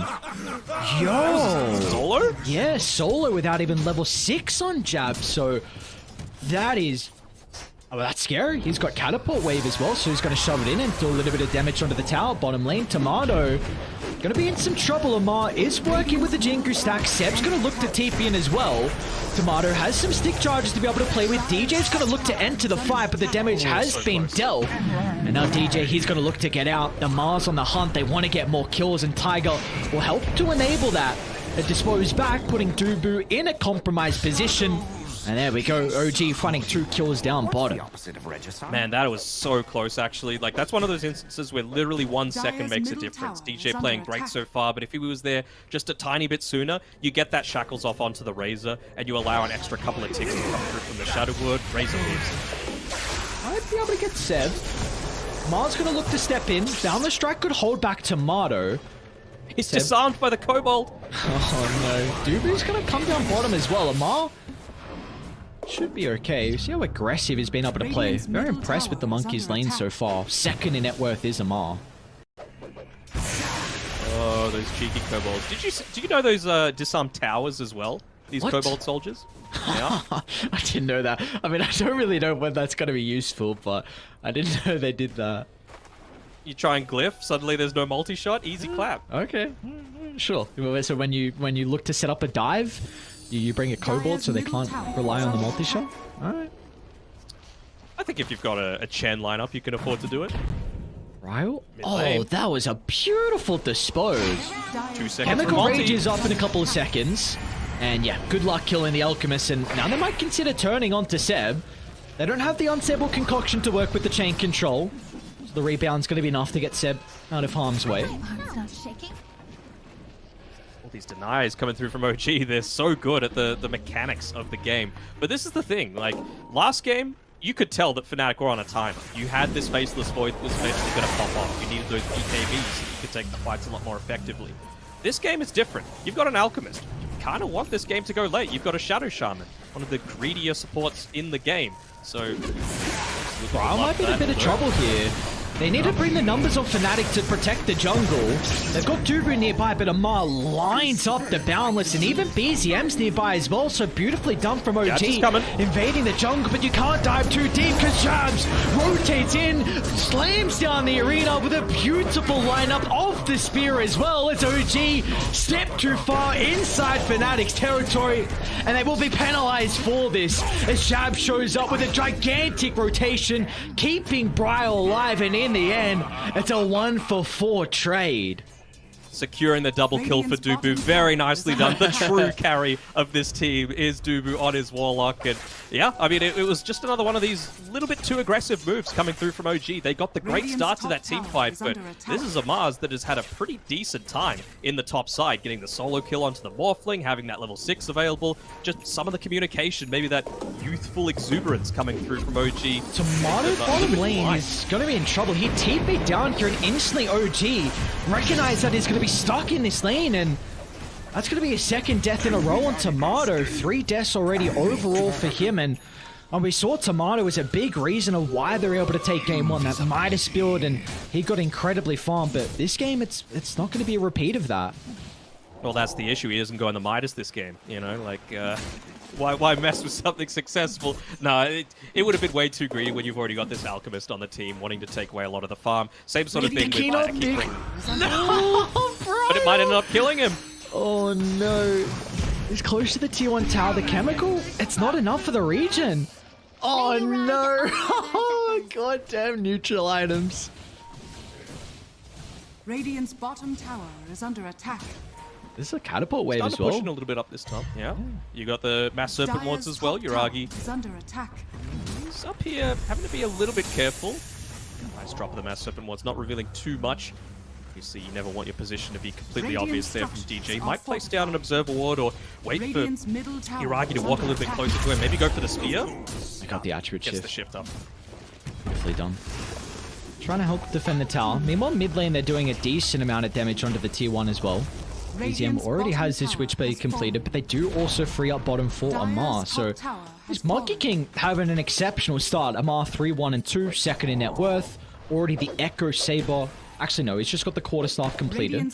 How are we expecting Amar to look to play now with this tier 1 tower down? Is it maybe just a bit of a farm game to get that Echo Saber, or do they look to still play with him for the next couple of minutes? I think it is the Echo Saber. You don't want to wait for the BKB, I don't feel. That's the way I think, though. Amar doesn't think like normal people. He just wants to hit creeps a lot of the time. Just TP straight into multiple heroes. OG doing a very good job. Meanwhile, top lane as well, Tomato. He's in a bit of trouble. Yuragi playing around with the Replicate, so he's able to steal the damage out of the Static Link, and Jabs. And that arena's going to do nothing, as meanwhile, under the tier 1 tower mid lane, OG, they're finding kills all across the map. I mean, it was a great kill previously by Jabs, but he was very slow on that spear. Probably could have made sure that the Razor continued to live, and well, Tomato's really suffering in terms of net worth now. At least you've got the Radiance up for Bryle. He's going to continue to scale, of course, but yeah, this is something where he's in trouble here. The aggressors. Mash TPs. Are they going to be fast enough though? Bryle, can he get the concoction off? It stuns up, but it's not going to be enough. Dubu with the answer, the rock, and they get the Morphling. Okay. So FANATIC, they don't keep Bryle alive. The TP is a little bit too long to be able to connect, but at least they do get some revenge. What did I tell you about the true carry in this game? Dubu just turning that one around with the Chaotic Offering, being able to land that onto the They got the blink. Let's see if Jabs can find the angle. The phase shift though from BZM is going to make sure that is not a possibility. Still looking to play around the trees, it seems, is FANATIC going into the Aether Lens on DJ. I'm still of the mindset of you need this Blink Dagger on DJ, and you need it ASAP. You might find Seb, but again, it's Seb. Never mind, he's got an Observer Ward that they pick out anyway. That's something as well that I'm going to sound like the biggest stupid fanboy, but I swear he's gotten, like, in this game alone, at least 3 Observer Ward denies already. Them moving away from mid, though, is going to put them in a position where they can't keep this tower alive. So this is a big victory here for OG. I doubt they were feeling strong at the time anyway. No Chaotic Offering, no Either Storm. Jabs? I mean, when someone overextends like that, they're going to punish you. With this tower now down though from OG, we are going to see them be able to contest the triangle, because the name of the game is really to slow down Brile, who is actually moving into the pit. We were speaking about the Serpent Wards in the draft, and they feel like with the pick off onto the Marcy, that's enough to give them a window just to take Roshan at 14 minutes. Why not? You got the Mass Serpent Wards, you got the minus armor coming through, even just a few misses coming through as well from Roshan because of the Radiance. I like this a lot. Like, you know that OG are going to try and up the tempo against you, so it's very important that you've got the tools in place to allow the rest of the team to connect through. Your team fight is still very strong. Playing jabs. The team's starting to connect to the Mars, but they're going to be a little bit too far away, and the coil will make sure Jabs does not get enough distance from the pursuing members on OG, and they're instantly going to look to smoke as well. They're hunting down Brile along with Dubu. They'll get the Shackles to lock the Warlock into the river, so nice plays from OG. Looking to continue finding these +1s as Tiger's not done just yet. I'll scout out the positioning of Tomato. It's going to be up to Amada holding back with the Boundless Strike. Under the tier 2 tower, though. Are they going to go for this? Alright, that's the call. They've got to be cautious about the multi-shot, though. Amar's going to be protected thanks to the bonus armor coming up for the Wukong's command, but a shackle from Seb onto 2, and look at the damage ramp up. They break down the first line, but Jobs is in! Arena holding 4, but where's the damage? It's going to come through finally once Brile was able to respawn, but BCM and Mar, they're still in fighting shape as Jiragi waveforms in, finds the finishing blow as OG. They say, no, sir, we don't mind about this age's advantage. We can still take these engagements.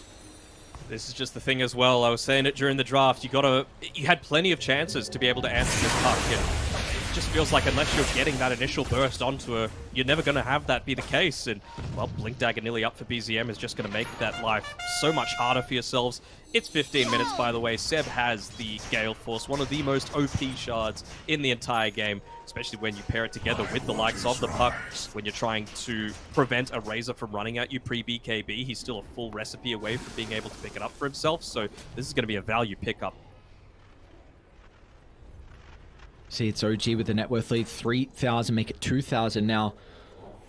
And that's incredibly important against an Alchemist lineup. These teams always thrive with having that artificial net worth showing in the graphs. Got a smoke coming through here, so don't want to miss anything. These two teams about to collide into each other, and they find really the spear. Geforce is going to be a bit annoying, and look at them just charging towards Dubu's location.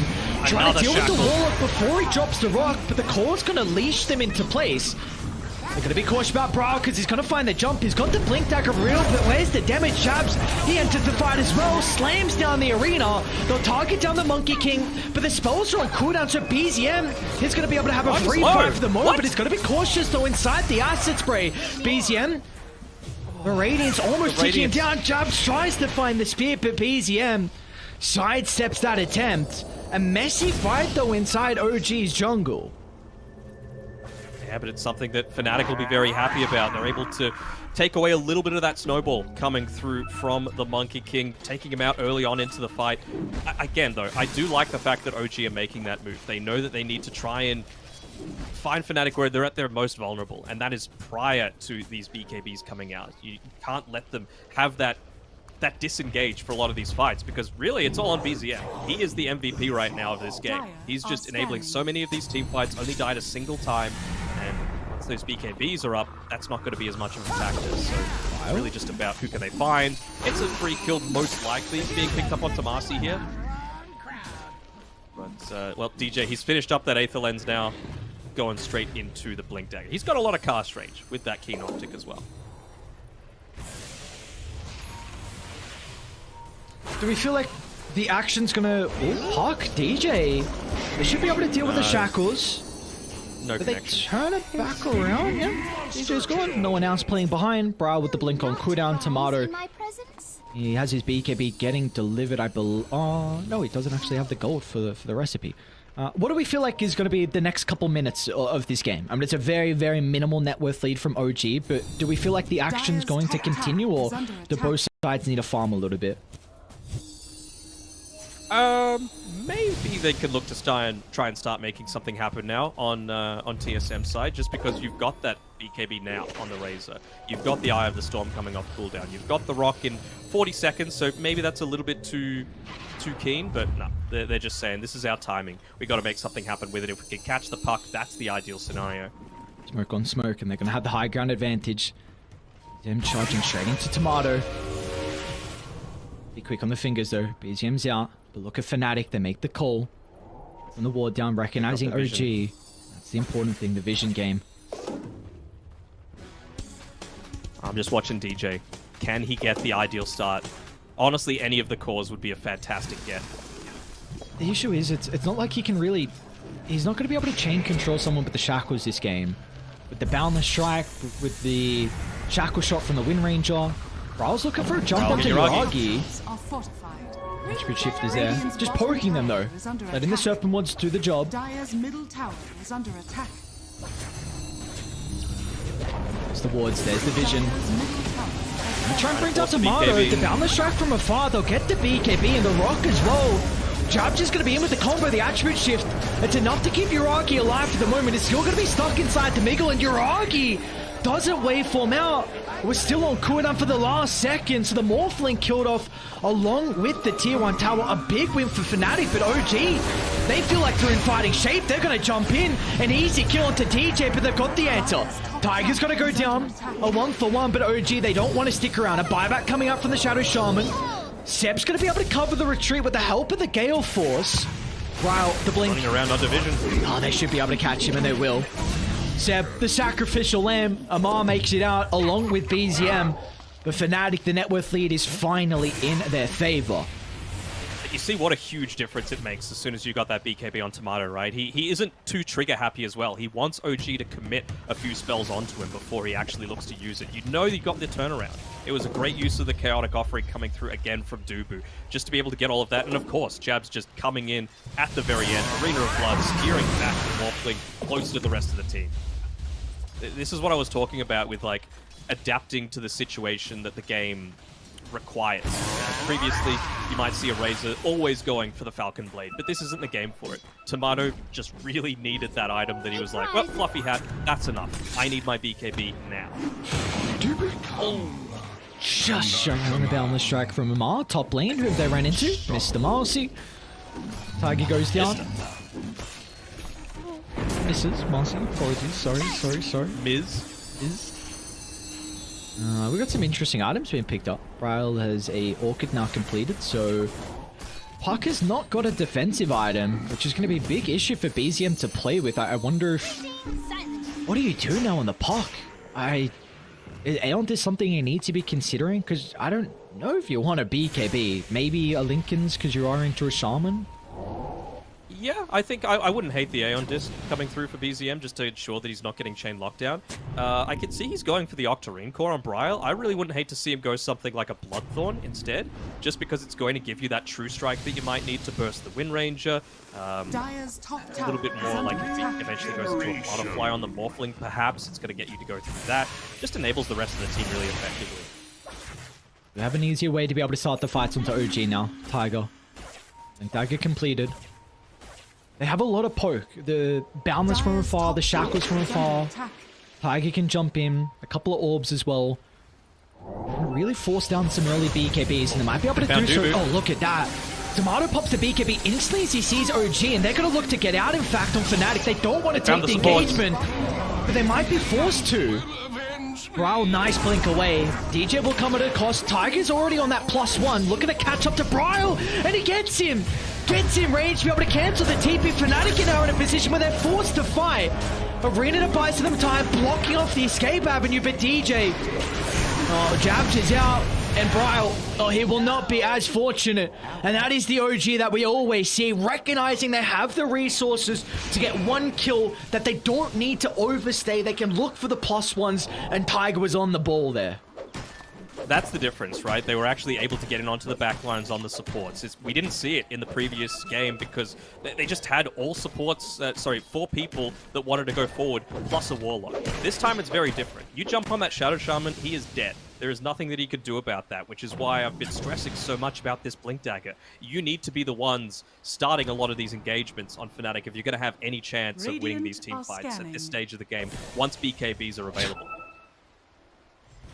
Radiant's top tower is under attack. The scan was, I don't know how it didn't hit Seb, and I thought Mars was going to jump in to try and clear the wave, but finally the scan went red. I was like, surely not, like millimeters away from it going red, but finally does, and they don't take the bait on jabs. Great ward for Dire to be playing with inside the triangle. Look at how they're positioned as well. Tomato, he's just going to charge up the high ground. It's risky when he doesn't have heroes to play with. Down behind the tier 2 tower as well, Amar, he gets a freebie. They're going to look to drop the rock. Amar control the vicinity with the Wukong's command. He's got the bonus armor to be playing with as well, but is it going to be enough to keep the monkey alive? It looks like it is. Amar with the mischief dodge, and now they're going to consider about turning to Brile. Amar's going to be cautious though. Concoction along with the Radiance. Brile jumps in, but under the tier 2 tower, OG, they've done the dirty work. They've caught out jabs as well as OG find a 4-for-1 and continuing to take some really strong skirmishes for the lads on Dire. They'll find Roshan as well off the back of this. It's going to be only 3 of them taking it, but that double damage on the Morphling was just that little bit extra that they needed before a lot of these big spells started to come out on Fnatic's side. Again, it was just finding the backlines. They were able to get that ward off, use the vision that the Monkey Tree Dance provides, and I was talking about in the draft that this is something that OG don't really pick. They don't pick these Beastmasters, these heroes that give you a lot of vision, but Amar's really made this Monkey King work in a similar sort of fashion, both finding the correct balance between scouting, farming, and great team fight. Yeah, I've been really impressed with Amar's performance this game. It's something you've highlighted a lot throughout this game as well, is how OG need to deal with the supports. And we are just seeing that. Like Amar is jumping, Tiger's also just running down the supports. They are putting a lot of their emphasis on just maybe poking the Razor's BKB, and then everyone else going straight behind him and dealing with those really key components of the draft from Fnatic. So now the question is, like, what does Fnatic need to do about this? Because you're going up into an Aegis on a Morphling that's already kind of hard to kill. He's getting close to his Skadi as well, which is going to be amazing against the BKB on the Razor, plus the Alchemist, just for that reduction to the regen coming through. So I think they just need to try and split up this map as much as possible. Sure, someone's going to die because, again, OG's lineup is all focused around pickoff, but that's something that you just need to accept is going to happen. You've got an Alchemist lineup that's 7k net worth behind. Fix it somehow. You know, people need to be farming. It does look like they're trying to set themselves up in a position of fight though, and I think they can on Fnatic if you have a vision advantage in a choke point. But it does look like they've got the read though from OG with that circle kind of drawn, recognizing that maybe Fnatic are playing down by this bottom jungle, and it's a little bit obvious at the moment. I mean, the lanes are not in a great position.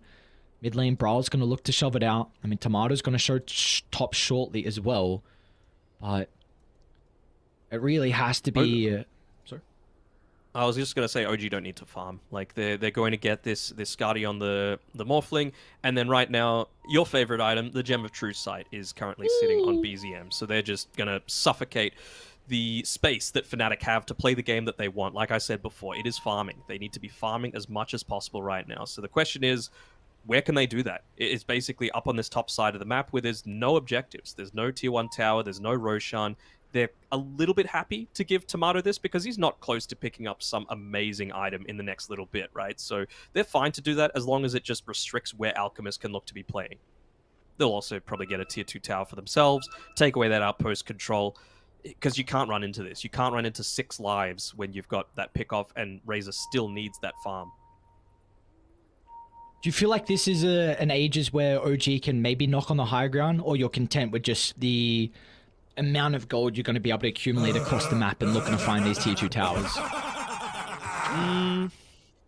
I think it depends if they find a pickoff. If they do that, sure. You know, you need to test if there are buybacks available, and right now the only one, well, actually 2 cores have it, both the Alchemist and the Razor on Fnatic's side, so you certainly always want to be forcing a buyback out of an Alchemist lineup. But yeah, I don't think they can be running blindly up there. Although Tiger's been playing pretty damn well, right? So he might just be able to land another one of those big rebounds into the base without a care in the world for his own life. I mean, he's got the Blink Dagger, actually, so he could just... Maybe Amar goes up in the trees, blink forward by Marcy, dispose someone back into the rest of the team, rebound out. It is, though, a position that can be difficult for... If Fnatic have a lot of breathing room and OG don't have a lot of map to be able to chase heroes down, because they are a lineup that's really mobile, like Monkey dancing the tree line, Marcy jumping in and out, you know, Puck.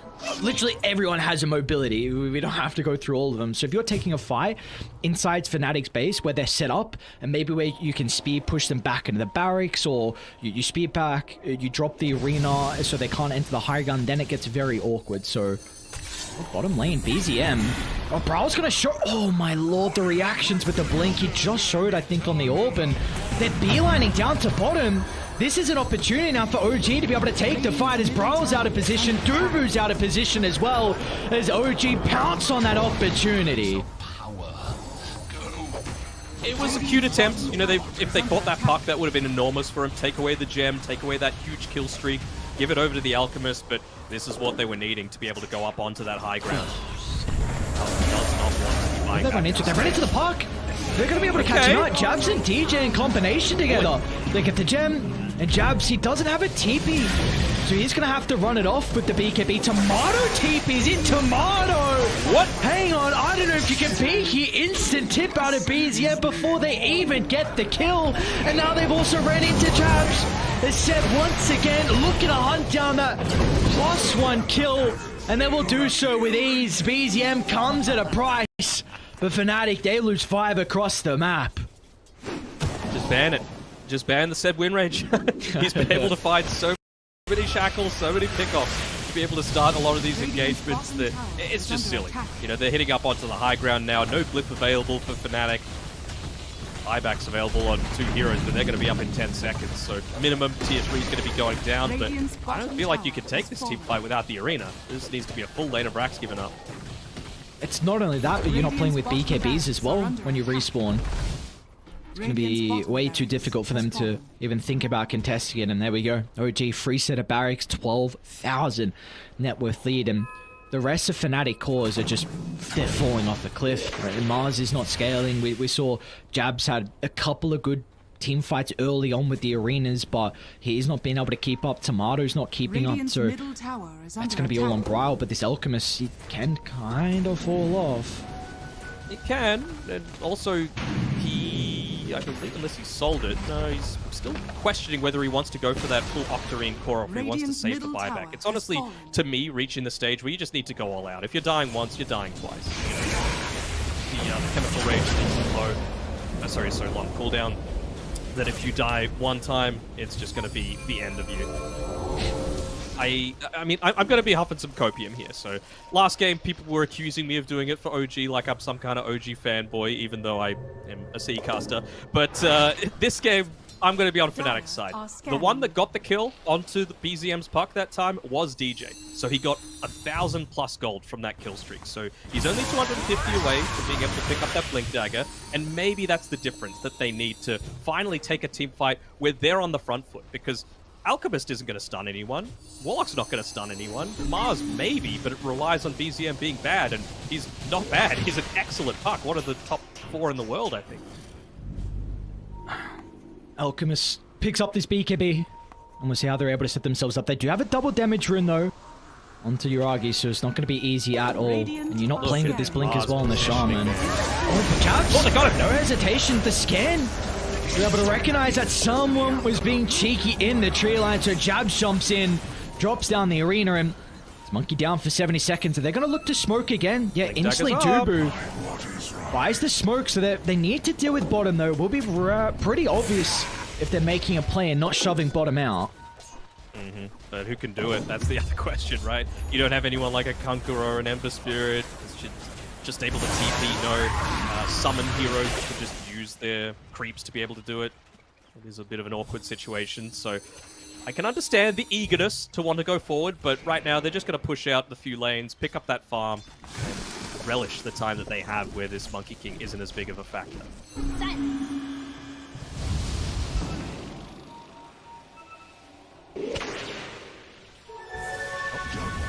jabs his Aghanim Shard as well as a blast rig, so he just Tomato's wants to in make trouble sure he's not mid. getting focused down. Tiger's in, yeah. Farmer too aggressive, and OG gonna look to jump him instantly. Dubu might be able to drop the rock defensively, buying some valuable seconds for the rest of reinforcements to show up, and they've got the control into the Morphling. Assan's gonna be able to prevent the chain control, so Yuragi's able to reposition in the north end. He's got the double damage for him to take this fight as well. As Spear's gonna push him to the left side. They should be able to deal with Tomato afterwards as well. They know the BKB is on cooldown, so OG will jump back into the middle. Brawl, though, wants to turn this team fight around, but Yuragi is playing with the Satanic, so Brawl's only tickling the Morphling. Yuragi is going to continue going. He's got the static link, and buyback's going to be forced out, but Brawl's in trouble. BZM along with Yuragi diving deep, and meanwhile they've run into jabs as well as OG swarming inside the base. BZM will not stop there. Onto Tomato they go, and they're even going to consider about diving the fountain. Oh, look at BZM being a little cheeky. Radiant's middle tower is under attack. Well, they're going to wait it out, see if they're forced to go in, and yeah, as soon as they start hitting the tier 4s, GG gets gold. So it's a 1-1 series between OG and FANATIC. Pretty fitting, right? Considering how close both those two teams, as well as TSM, FANATIC stand-ins were during the most recent Stockholm Major. So I would say FANATIC are pretty satisfied with that. You know, a lot of people really counting them out towards the start of the tournament. But 1-1, very healthy way to be able to begin this group stage, considering, again, I feel like 8th spot, and they are secured at TI. So very well done by OG. Again, it comes down to a couple of seconds in a number of engagements, right? That 1 second that I was talking about on the bottom side where Tomato dies instead of being able to turn around and maybe get a double kill. DJ only getting the Blink Dagger towards the very end of the game when it was kind of out of FANATIC's hands at that stage anyway, and just no answer to the puck where you just couldn't deal with it prior to the Shadow Shaman coming online. So I think those were the big 3 things coming through from that game. Yeah, and I'm going to be exciting to see if OG continue going down this route of maybe putting a little bit more importance on the Monkey King. Because if they can flex it, Yuragi plays a really good Monkey. If they can play it in a 4 as well, which they will definitely have that capability for Tiger to run it. And if Amar can play a pretty good Monkey King, which he did that game, I was really impressed with Amar's performance on the Monkey. So that could be a little bit of a pocket strat or something that we could see, you know, flexed a lot coming down into the later phase. Of course, it was just our first series here of the group stages. But like you said, FANATIC, they're going to be pretty happy with this result going up against the reigning major champions. They're playing with a couple stand-ins as well. There was a lot that they could look forward to. Of course, a lot of positive things out of both these games. But in the end, our first series over on Stream C is going to be a 1-1 tie between the lads on OG and FANATIC. We're going to send it over break, and when we come back, we'll have our second series ready to rock and roll. Radiant structures are fortified.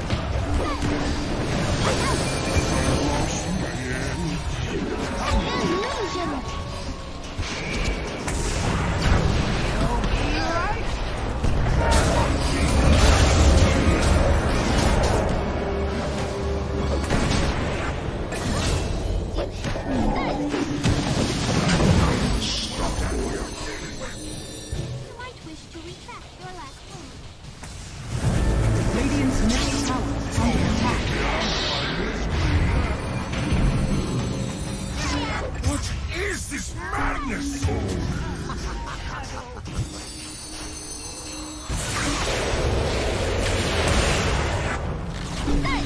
Radiant's middle tower has fallen. Radiant's middle tower is under attack.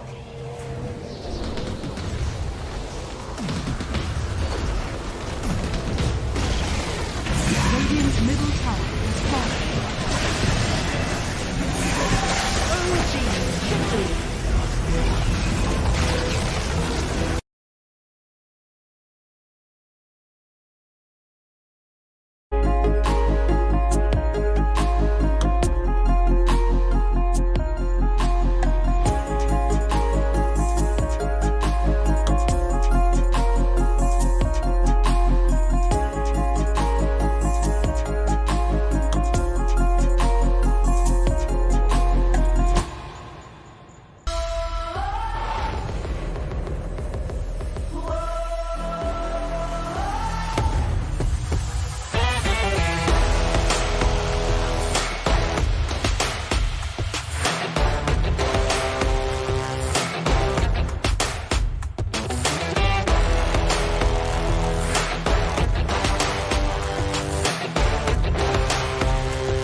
Power can be found in any number of places.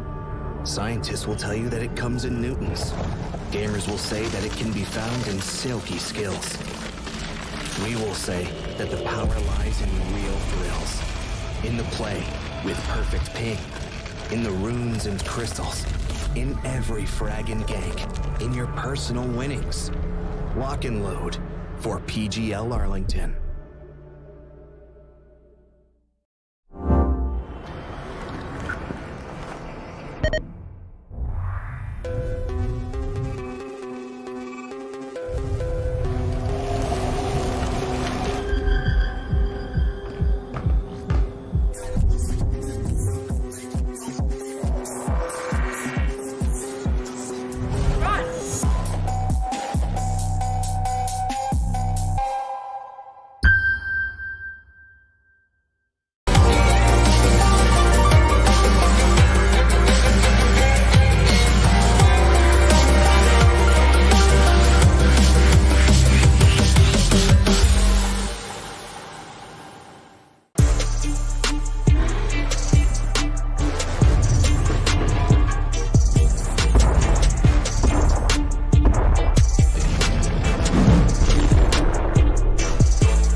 We are back with our second series of the day here. We're going to be moving over and facing Na'Vi up against Entity. Denog, I'm loving this. I was asking, did you do your homework? Screw the prep. Don't worry about all the 17 teams, knowing ins and outs of the plays, if the drafts, what the hell is going to go on, because of course we do call you the Oracle. I was saying the prep on the backgrounds, that was the main thing. A lot of people watching CDPC, they would know that you're famous for the backgrounds. You got to have some good ones going up your sleeves, and you got a decent second one. Well, I'm still yet to be completely impressed. Hopefully you got some time though. We'll see. We'll see what's to come. We got a lot of Dota over the next few days. And this one, we got another one where we have a stand-in coming from TSN. So America connection, even though he is from Europe, Saberlight coming through for them in the position 1 role. I'm interested to see how he's able to make that work, if there's any like crossover between the style of heroes he plays, and if he's able to morph that into the position 1 role. Honestly, outside of the Nature's Prophet, I don't see too much of that. We see the occasional Doom come out in the position 1, but I'm not really seeing him play it too much in pubs, even though it is something that Pure does a lot when he's playing for Entity. Maybe he'll just try and emulate Pure as much as possible, go the sniper, all these sorts of things. But what makes a player like that special is that it's his hero, it's his style of hero, right? So we'll see if Saberlight's able to pull something out of a hat, maybe even just a Dawnbreaker. Yeah, I do think we could see some crossover, because I think one big thing for Entity through a lot of their drafts in 2 or 3 was the fact that they could flex this Doom in multiple roles. Well, like you just mentioned, I mean, Pure, he played it 5 times. Of course, they can play it. Atobi can play it. Katomi plays a very good Doom as well. And, I mean, Saberlight is an offlaner. Of course, Doom's, if you play it as a position 1, it's going to be a little bit different, but at least he will be comfortable with the hero. So I'm sure they will have that capability still to pick it up a decent amount. And for Saberlight, he's been playing so far in his pubs, some Alchemists, some Razers, Dawnbreaker, Nature's Prophet, some Bristlebacks, and some Dooms as well. And I think for Pure in particular, they never really gave Pure a lot of hard carry win conditions. They would definitely, but it wasn't like your typical Terrorblade, Faceless Void, Jug, these real late game style Morphling heroes as well. He does play, some of them, but it was some very different style of position 1. So it's going to be interesting to see if Saberlight can at least implement that as well. Yeah, and I think all those heroes that you listed off that he is going to be playing, the Alchemist, the Dawnbreaker, the Bristleback, Razor, these are all heroes that just want to go, go, go. And that is Entity style. They are a incredibly aggressive team. And honestly, like when we do our research, we look through a lot of these players and we see, okay, it's all well and good to look at what they're playing in competitive, but what are they playing in their pubs as well? Because that's often an indication of what's to come. And honestly, it's rare that you find a crossover that what they play in pubs and what they play in officials is like exactly the same. And that's the thing with Fishman. He plays 4 heroes, and that's it. He plays Chen, Clock, Shadow Shaman, Bane. So it's like, you know what's coming from this position 5 role. Chen is by far his most comfortable, but I really think we could look to see something like a Clockwork start to come out. Just something that's, again, able to up the tempo, play together well with these aggressive style, because I think that's what Entity's doing. I think a lot of people had Fnatic down towards the bottom of their tier lists. I think Entity's the other one down there, just because they're the new kids on the block, and they qualified 4th within the European region, and they have a stand-in. So we'll see how they go up against Na'Vi, who we haven't talked about yet, who they're looking pretty solid. I mean, they bombed out of the ESL Malaysia qualifiers, but they did look very well during the Eastern European DPC season. Yes, without a doubt. I think Na'Vi, you can almost have a similar storyline with Entity, as they do have a couple new kids on the block. You've got Lice as their position 3 and Sweden Strong in their position 4. There is not a lot of experience between those two, but if you look at some of the other players, Solo, No One, a lot of experience out of them. Their carry as well in VTune, he's an incredibly talented position 1. Somehow always feels like VTune is towards the top of the net worth. So it's going to be exciting to see. I mean, for both these teams really, and I think a lot of the teams as well at the major, where we're looking at, it's going to be a question of experience out of a lot of them. You could look at Asta, their position 5, PQ, has been in the scene for a little bit of time, but compared to some of his other players, Baboka, XXS, Ori, a lot of experience out of there. You go to multiple other rosters as well. Alone on Thunder Awaken doesn't have as much experience. So I think He's only 17 alone. Exactly. Like, that's the thing. It's crazy, the big differential between, some of these. I mean, who's the oldest carry here? I think it's Matumba Man, right? He's like 28 or something like that. So the big difference between seeing the likes of your Pakars and your Yuragis, and then you've got Old Man Matumba Man, and honestly, Arteezy's kind of getting up there as well, at least in terms of the position 1s. So keen to see how those different styles are able to adapt. And VTune, he's sitting in the middle. He's obviously achieved a good amount of success coming through. They've also got No One and Solo coming in for that greater level of experience, and No One's just been on a tear lately. The amount of times that he is not solo carried games, but very heavily stamped his influence on it, and he is number 1 in the European leaderboards right now. And No One has he's played 7 heroes overall. They put a lot of emphasis on his puck. No One's played it 7 times with an 86% win rate, so it's going to be interesting to see how they kind of compare the heroes between No One and Storm Spirit, because they do kind of like these more flashier heroes. But you would assume someone that has the name Stormer would play more Storm Spirit, wouldn't you? But he's like an Invoker spammer. So what's going on there? Yeah, I don't know. How many times did he play it, actually? Did he play the Storm? Well, I Not guess Storm was not good at all in the last tour, so it does give him a little bit of excuse. Storm's not even in his top 5 heroes, so yeah, come on. You got a name for it. What's going on? It gives you a little bit of a buff. Storm twice in your name. You're going to pick the hero. I feel like there's a buff in there somewhere. This is a bit of a treat for us, because obviously you and I, we've cast a bunch of Na'Vi during the Eastern European region. Not so much of Entity, though. Only occasionally when they were coming through into like some D2CL, third-party tournaments.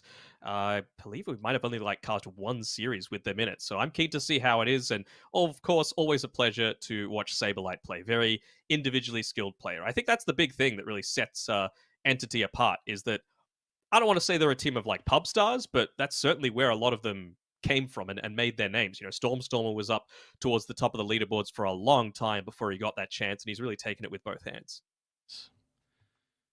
Yeah, they're a team that, like you said, they definitely played together in the past. They have that synergy coming out from the lads of Entity. They feel like they're at least what it looks like in their cameras when 2 or 3 was going on, and after their victories and through a lot of the interviews as well, they really look like they are a tight-knit group. Of course, playing together for a decent amount of time, and some previous teams will definitely help out with that as well. Yeah, it really feels to me like, given that Pure's not here, I would say Katami is the one that we need to be looking at. He's the one that makes a lot of these flashy plays, that is that X factor that we talk about, the one that just goes that little bit extra than you might expect, dives a bit deeper when you think that's crazy, but somehow he's able to pull it off, carrying from a Wyvern position 4, crazy tiny tosses. Things like that are really where he likes to excel. Yeah, so it's going to be interesting to see heading into the first phase when we do get the draft ready to go. We are having some lobby issues with starting this one, just so everyone is aware. But it's going to be interesting to see kind of the priority. You mentioned that the entity really like this clockwork and they like going for Fishman's Hero pretty early on, but they also really put a lot of emphasis on the Winter Wyvern. Do you want to go for your position 2? Because it feels like at the moment, from what I'm seeing when I was doing a lot of my prep, was that teams, there's pretty much always going to be in the first phase a hero they can flex, and some teams will differentiate whether they like to go for their position 3 or whether they like to go for their position 2 to be able to combo that in the first phase. Yeah, I think if Entity Chen, like they're just gonna run at you with this Chen lineup and just try and beat you down. I mean, the ideal draft for them is like a Bristleback, a Chen, a Puck, a Clockwork, or a Wyvern. Things that are just able to just go, never stop. Viper, I'm sure, in that pool as well. So we'll see what slips through in the draft as we actually do get into it finally. But I'm excited. I'm excited to see how these two regions go up against each other. Have they ever played against each other, or has it just been quite some time? Dire team ban. That is a great question.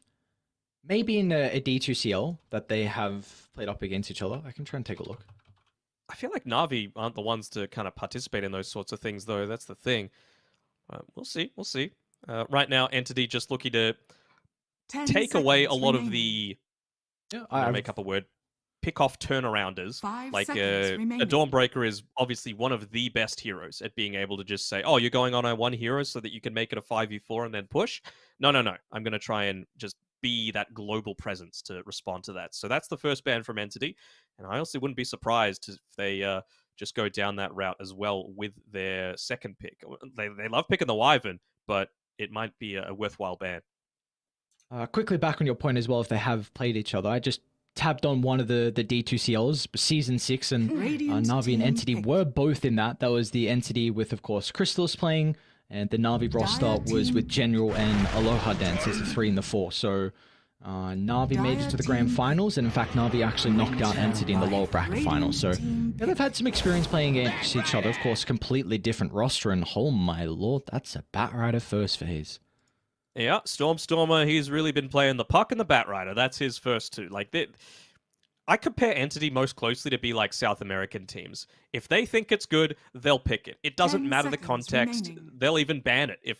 They'll ban their comfort heroes just because they think they're the strongest heroes in the patch. And then they're just going to be like, right, if you could beat us, great. If not, we know what works for us. So clearly they're thinking that this might be a tiny in the mid lane. But even if it's not, you're kind of put into this position of what do you actually want to face up into this Batrider? A Zeus is not a possibility because they've banned it out. Storm Spirit wouldn't be too terrible, but we saw how that turned out in game number 1. Instead, they just go for the Quap on Na'Vi. Obviously very capable of sustaining against the slowish damage coming from the Batrider, and of course the Blink allows you to get away. So clearly no one has come up against this matchup a few times and thinks this is the answer. 10 seconds remaining. Just intrigued to see how they look to protect the Queen of Pain now in the second phase. More than likely, it's going to be a couple of heroes that can help with controlling her, because at the moment, they do not have that capability. Beastmaster's one of them. Of course, they're able to push the tempo. I mean, Toby just... You're mentioning a lot, Storm with the heroes he plays. We've gone through Katomi, we've gone through Fishman. Toby, my God. Really, Entity... They have, I mean, you did kind of just mention that point before where they have this kind of core strategy. They like a bunch of heroes. They feel like it's broken. They'll just continue picking it. It feels like they don't have the greatest hero pool. Like Toby, he played 8 heroes, Enigma 11 times, Brew 5 times. They really feel like if they have this strategy and they will just continue to run it. And for Toby, the kind of, the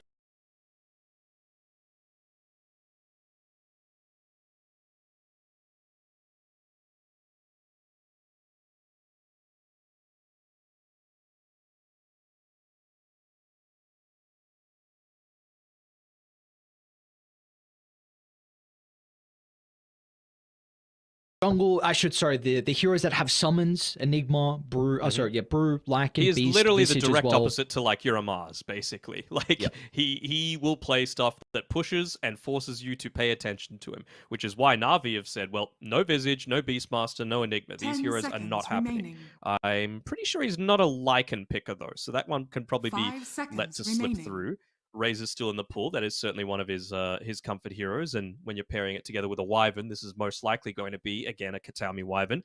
Radiant team It's just one of ban. those things where you feel like you're enabled in lane with double slow. See, at least for them. We're looking at the 15th coming out next for Entity. So he's going to be their Fishman hero. Clockwork still in the pool.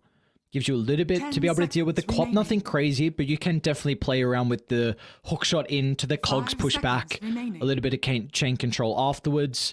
Entity just need things that force Na'Vi to respond to them. Because right now, like a Wyvern is never going to do something initially in a team fight. If it is, it's because you're out of position, right? And you're like next to each other under a ward or next to a creep wave or something like that. And it's a great winner's curse to set up for a lasso.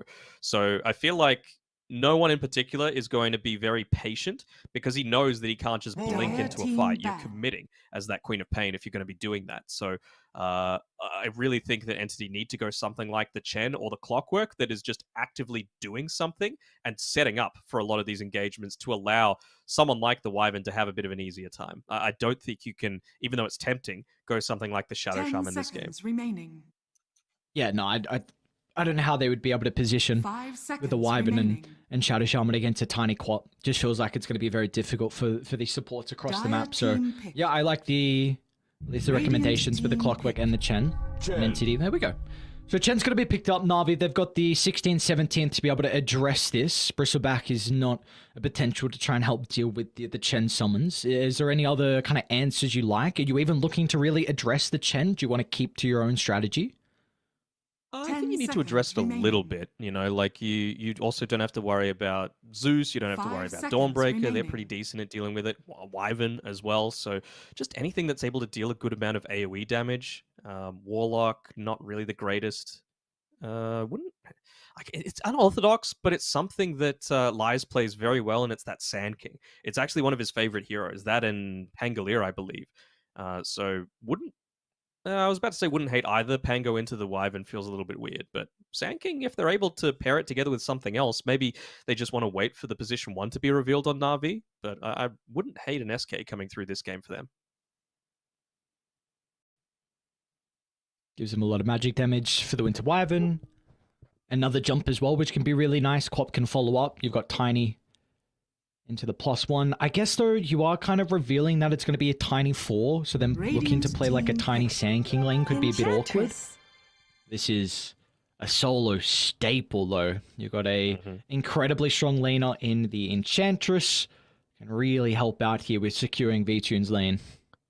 Man, this is going to be such a brawl-heavy game. Dire team Like, pick. these are I'm two ready for teams it. that love to fight, and you know it's going to happen. They're just all drafting for strong lanes outside of the Tiny, and I guess the Wyvern a little bit.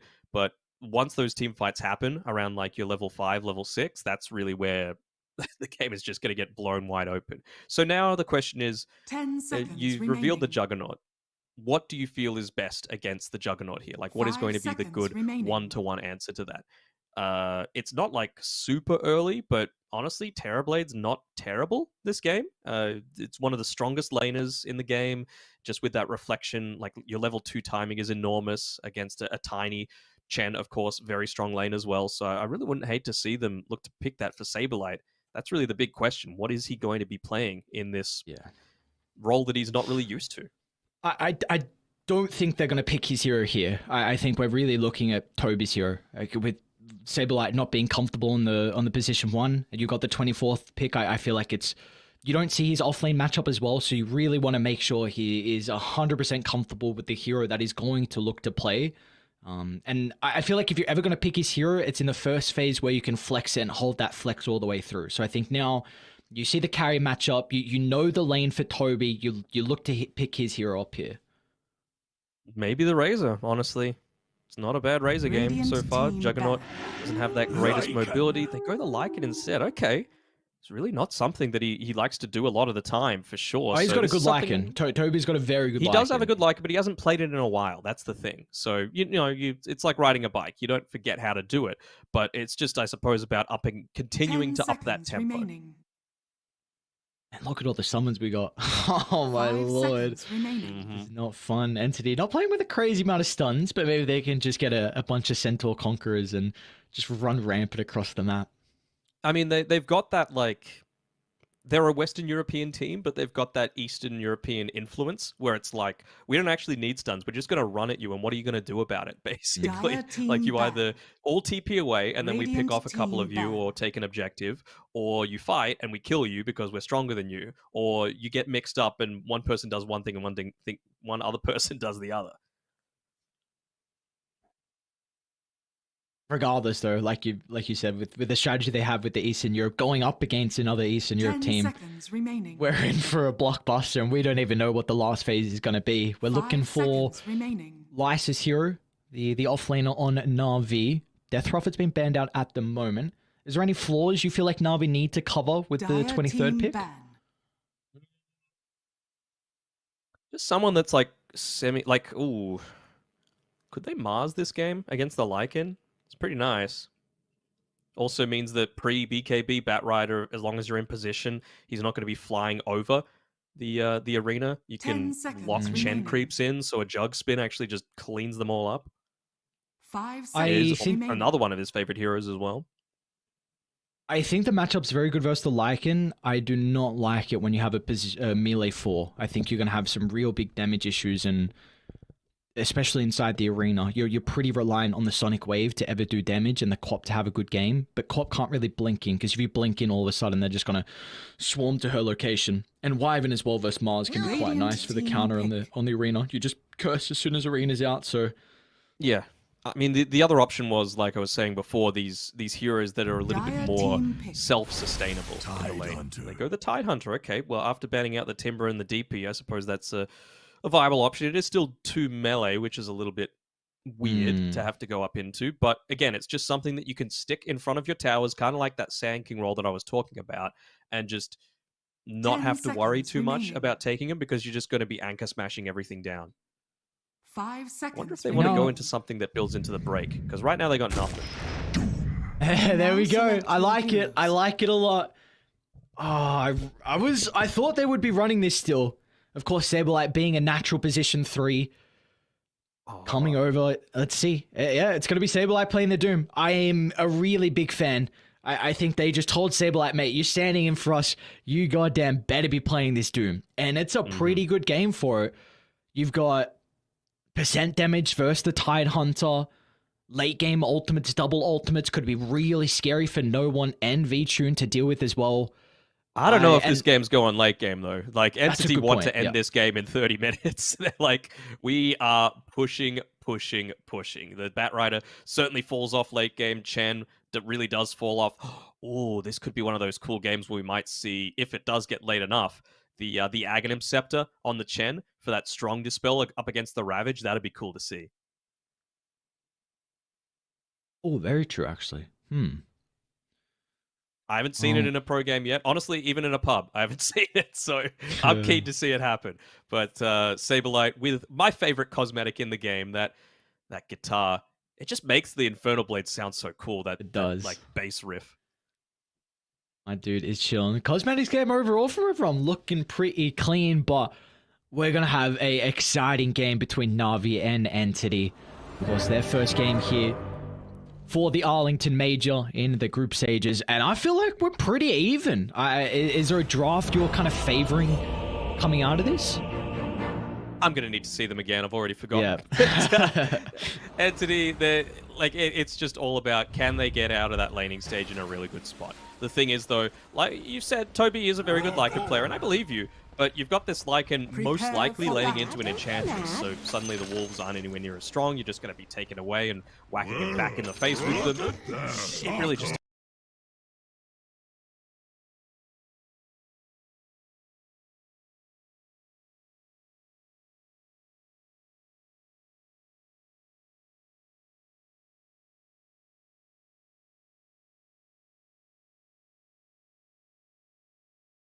does go back and forth constantly throughout these games. Yeah, and not even the Enchantress, but the Tidehunter as a big issue. If you want to try and rotate it, it's just you're running into this hero, of course not really the lane, but just in regards to kind of how the game can play out. This hero could just completely stop a lot of the damage that the Lycan can be doing. Ravage, that big AoE control could be enough for the rest of the team just to be able to jump in. So I do feel like it's going to be another game where we're looking towards the mid lane and how active they can get. You know, Storm is going to need a couple of stacks here for the Batrider to get going. He's a Batrider that likes going this Boots of Travel, not really the South American Batrider from like Whisper, where he likes kind of the drums very active into like the Boots of Bearing. So Batrider is a little bit more slow. You know, the Boots of Travel BKB more than likely going to be the build. I might be able to push back the BKB this game, but I think we could really see No One get active, and this is a great lane for No One here against the Batrider. Yeah, absolutely. Chris Luck, Whisper, they play the Batrider very, very differently in South America. But great toss. This is what I was talking about. Those individual plays that can come out from these position fours to just set you up in a great way. Sweden Strong having a big influence on the game so far, but it is only Solo that picks up the kill. I must say, though, I think this is a huge confidence boost for Sweden Strong. His first major, and it's not crazy. First blood, like you said, given on the Solo, but it's just a nice play. It's going to boost him up a little bit because this is a player that a little bit inexperienced. You know, he hasn't... Really, the only teams he's been on prior is Nova, which was a team that competed in like some amateur cups, some D2CLs as well. I've been very impressed with him with the addition to the roster of Na'Vi, but that was really my one question mark for these lads on how he would be able to perform. What are we all now? What are we seeing? Oh, no. I was just seeing that Sweden Strong was hanging down on that bottom lane for a little bit. I was thinking maybe they're going to opt to go for a kill straight back onto Toby as he TPs back to the lane, but at the time Lies was just getting focused down a little bit too strongly. So he didn't want to leave that Tidehunter up there on an island. But yeah, I mean, we got a chance to, I'm not sure if you were there on the panel or not, but speak with Sweden Strong after one of Navi's wins, and this is actually his first time in the US at all as well. So he's like, I'm going to try all the food, I'm going to, you know, enjoy myself, and well, a win is a nice way to be able to go out and celebrate with some food. Yeah, hopefully he had some time to be able to venture around as well in Arlington, see what goods they have in store. Bottom lane, Toby. Bit of trouble at the moment. Body blocks, nice. And they'll get the kill. Beautifully done. Solo's going to be the one to claim it. The Tune's going to take a little bit of damage here. And this is something that the position one of Na'Vi really like to do. I'm constantly seeing V-Tune come out into the lane with like a Blades of Attack or another stat item, depending on kind of what heroes he's playing. It doesn't really bring too much regen out. It does really rely on Solo to help out there. Solo, he does have his courier there and ready, so he's going to be able to constantly keep V-Tune salved up. Not salved up, healed up. We know how I feel about sharing salves these days. V-Tune's already got the Midas scoot on. Look at that. Oh. I mean, why not, right? Look, all the summons that you can look to deal with. I mean, easy for him to be able to take them out of the equation. I suppose use out of the attack speed as well.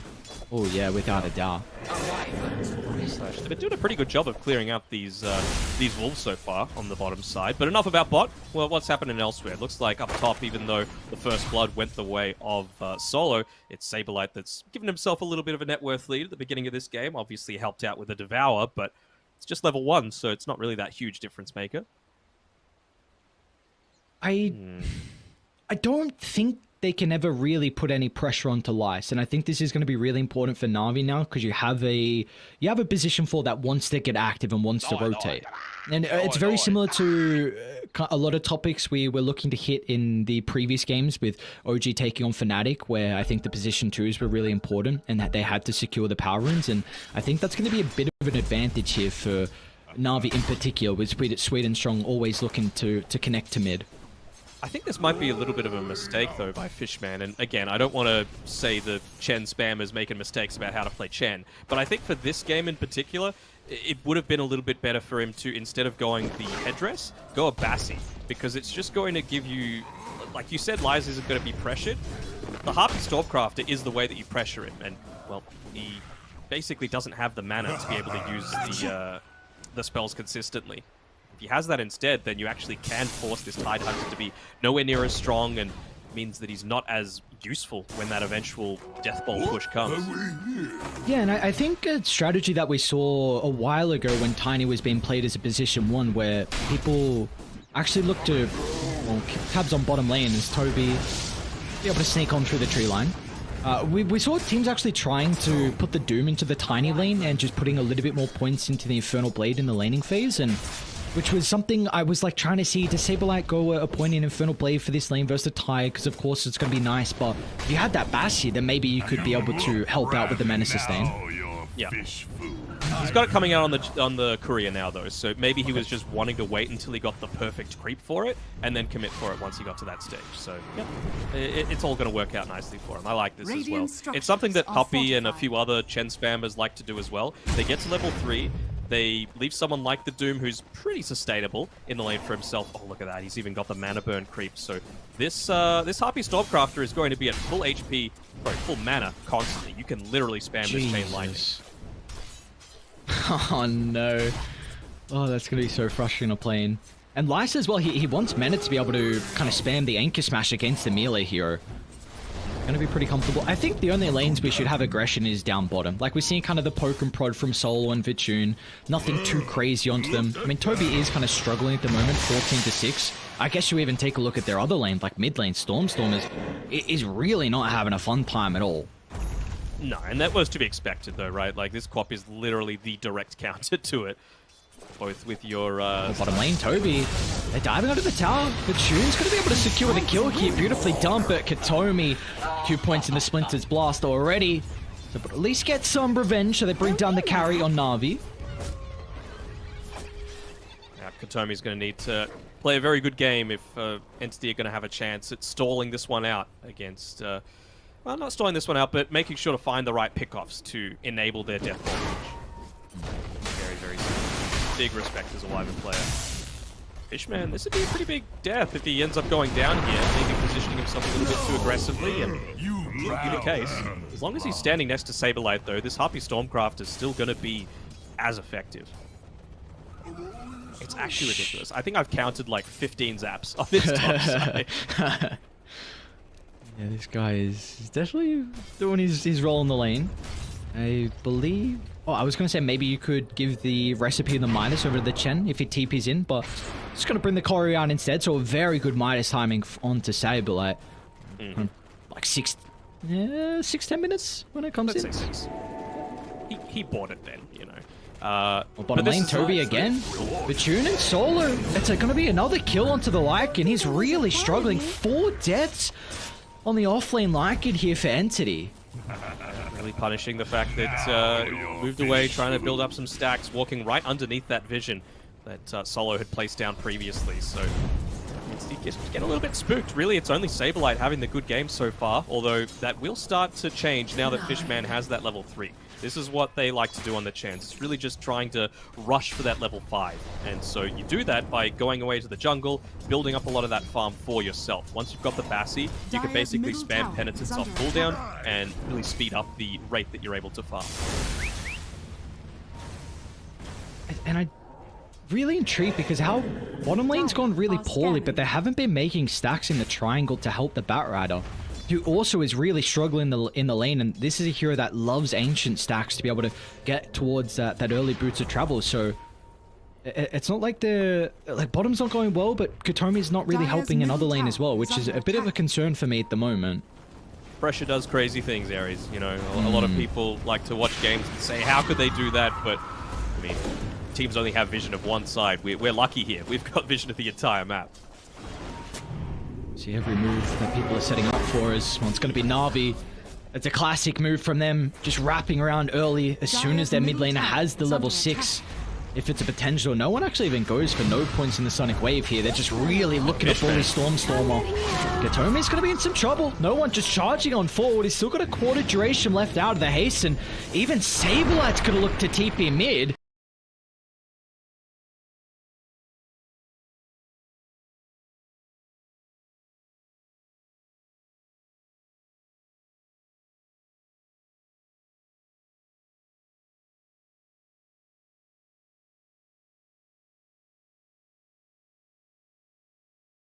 But Na'Vi, they might be able to reposition. Solo out to the right. Sweet and Strong down into the river. So this road... Oh, alright. Saberlight finds an angle actually to get the ultimate out onto no one.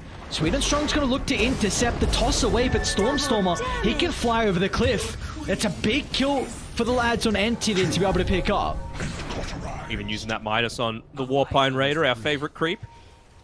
Little man with a mustache, but yeah, it's a good rotation. You needed to make sure that this mid lane didn't get more out of control than it already was. It's Saberlight that, excuse me, ends up getting the kill, but it just gives Batrider that little bit of time to feel a bit freer. Speaking about the Batrider, he's going to get another kill. Yeah, this is... Oh. He should die with the Flamebreaker the last second. Doesn't even need it. That's big. Again, Stormstormer is 1-0-1. He's done a really good job not to die in this lane. He's bottom of the net worth out of the cause, but any kill you can get to kind of pick up some momentum onto the Batrider is going to be really important.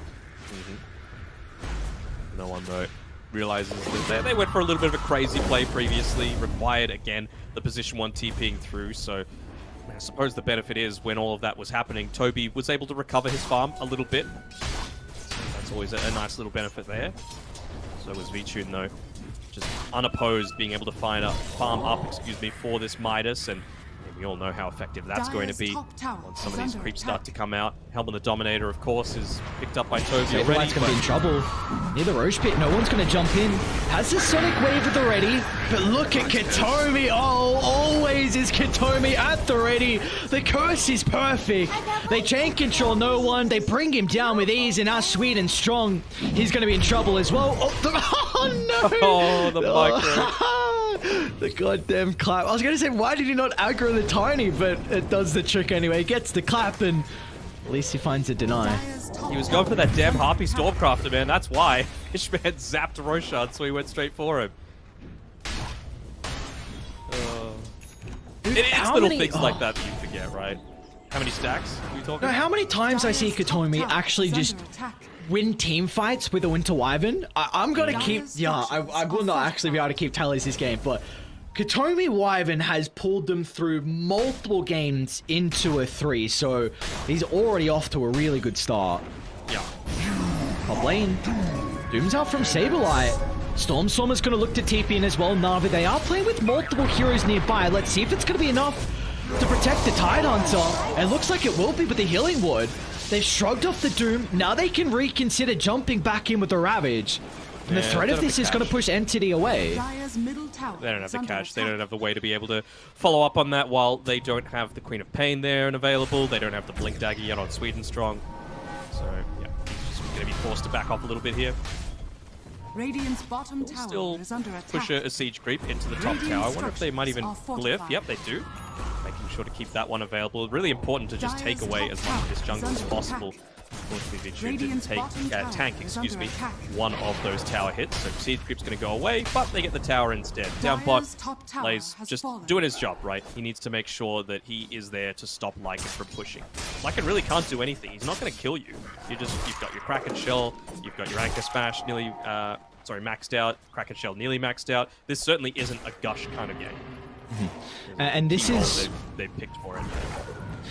It really gives you a lot of map now to play with on Na'Vi. You've got bottom completely under control. Like you mentioned, Lycan can do nothing versus the Tide. He can easily defend this tower. Pretty much, I think the only way he's going to be under threat is when the Doom is back up. When the Batrider comes. He's a bit far forward in this lane. But if do they have TPs? He's got the Ravage. They've got to be really cautious about how far they go. Na'Vi can easily turn this around. Taking the Ravage, Sweet and Strong's going to be in with the combo. There's the Ravage out, but they need the damage. Hand of God's going to be able to help assist Stormstormer and Toby at the moment. Even Katomi's going to look to rotate as well. He's got the threat of the Winter's Curse, holding them back. Na'Vi doing a really good job to make sure they do not group up. But meanwhile, look at the summons though, just beating down onto Sweet and Strong. But the bigger issue is Stormstormer's health pool. Oh, that's just so many little things done well, right? Like you mentioned, the perfect split once Katomi shows up. Just slightly missing out on the double Sonic Wave there, but it's fine. No one's still able to clean up. Na'Vi just responding to this early aggression incredibly well. All three of their cores doing a fine job. It is this Doom that we need to be concerned about, though. It is still going to reach that stage where he's just going to start to run over you. So let's see now what Na'Vi can look to do, because they do not have Ravage now for Lice to be able to play down bottom. We could see him play aggressive, but that turnaround potential with the Ravage not being there could be a bit more difficult. So I love this TP. You've got the Doom at the ready, Ravage on cooldown. You could definitely look to kill Lice this time, and yeah, Saberlight, no hesitation. Ultimate dropped. They should be able to catch up afterwards, and it looks like Na'Vi a little bit preoccupied with trying to take the T1 tower. So nice read from the lads of Entity. Dire's middle tower has been You're pretty happy with taking the mid tower though. Just denied away by the Chen, but I suppose Entity just really feeling like they were wanting to put a little bit more pressure into this bottom side of the map. Oh, they're able to catch up. What's next? I mean, they're trying got to go the route to travel as well. Yeah, look at this. Stormstorm is going to enter. Lasso at the ready. Oh, can they blow him up? No one. He should take out of the flame break. V-Tune offers a little bit of help with the healing wall, but unfortunately that is not enough. This is Entity Gaming. They just ball up and run at you as a big group, and they're not going to stop. That's why something like this Tide Hunter, Liza needs to be very, very focused. Like, this isn't a Blink Ravage game. This isn't a Hood game or anything like that. He just needs to make sure he's doing everything possible to keep these pushes from happening to his team. Honestly, I wouldn't have even hated to see him go like a boost of travel, just to make sure that he's able to like outmaneuver Entity. Overall though, 2,000 net worth lead, kind of expected with how good of a start the Doom has had at the moment, but do you feel like either team is more happier with the status quo that we have in this game one? I'd say they're both just okay with it, right? Like, Entity probably would have wanted at the 15-minute mark to have taken more than a single tier 1 tower. But Na'Vi, of course, they've got that net worth disadvantage right now. There's nothing really yet that's going to enable them to walk up into Roshan. You're still seriously lacking damage on the Toon. So maybe once he gets into the Aghanim Shard for himself and that level 2 on the ulti, that's when we could see Na'Vi trying to make a few more aggressive movements happen. We've even got Solo going with this aggressive style, going into the Dragonlance just to make sure that he can't be ignored in these engagements. I think that's really what he's itemizing for. Do you feel like it could also be a bit of an issue about the damage from Na'Vi at the later stages, or is it really just, like you said, he doesn't... If he's ignored, then that's going to be a big mistake from Entity. Yeah, I mean, I don't think Na'Vi are lacking in damage by any means. Like, you've got a Tiny, right? He doesn't have his Blink Dagger yet, and Sweden Strong still had a pretty good influence on this game so far. So, I think they're really just wanting to... You know, like those games where I'm like, look, you've got 4 Protect 1 and you're just buffing up like a Bristleback or something. Just don't hit the Bristleback. You can't do that this game. Everyone's important on Na'Vi that you have to take down. The Tide Hunter, just because he's going to stop the Swarm from happening and give that crowd control. Quap, that's the damage. Juggernaut, he's farming in the damage. Enchantress, if you're just standing around and saying, well, you can't kill me because I'm tanky, that's not too great. But if you're standing around throwing those impetuses, which now Solo is starting to level up, suddenly it becomes a much bigger factor that you can do. Bottom lane, Stormstormer. He might get tossed out of the tower with V-Tune TPing down. A beautiful use of the combo, but no hesitation out of Stormstorm with a lasso. It's going to put V-Tune in a compromised position, but with no one showing up, it'll hold back the Lycan summons. V-Tune will be okay. So in the end, Sonic Wave committed. It's a kill that Entity are able to find, and it's a pretty big one as well, because Na'Vi, they were putting some importance on Swin and Strong, trying to get a little bit of gold down bottom towards that Blink Dagger, so it will be slowing down their initiation tool.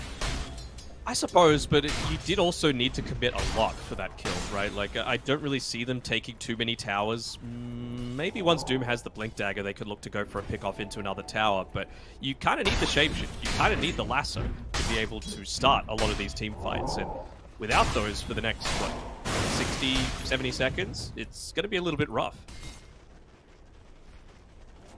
I guess we haven't really seen much coming out of V-Tune, and that's really to be expected, though. Midas Maelstrom, he's getting a decent amount of farm. It's still difficult to be able to keep up with the Doom, with the Devour and the Midas, but when do we feel like V-Tune is... Hold that thought, though, because Entity, they are smoked up with multiple heroes, but they're only going to be running into Solo, so this will be the Blink reveal from Saberlight, and they're not going to get the craziest amount of worth out of this.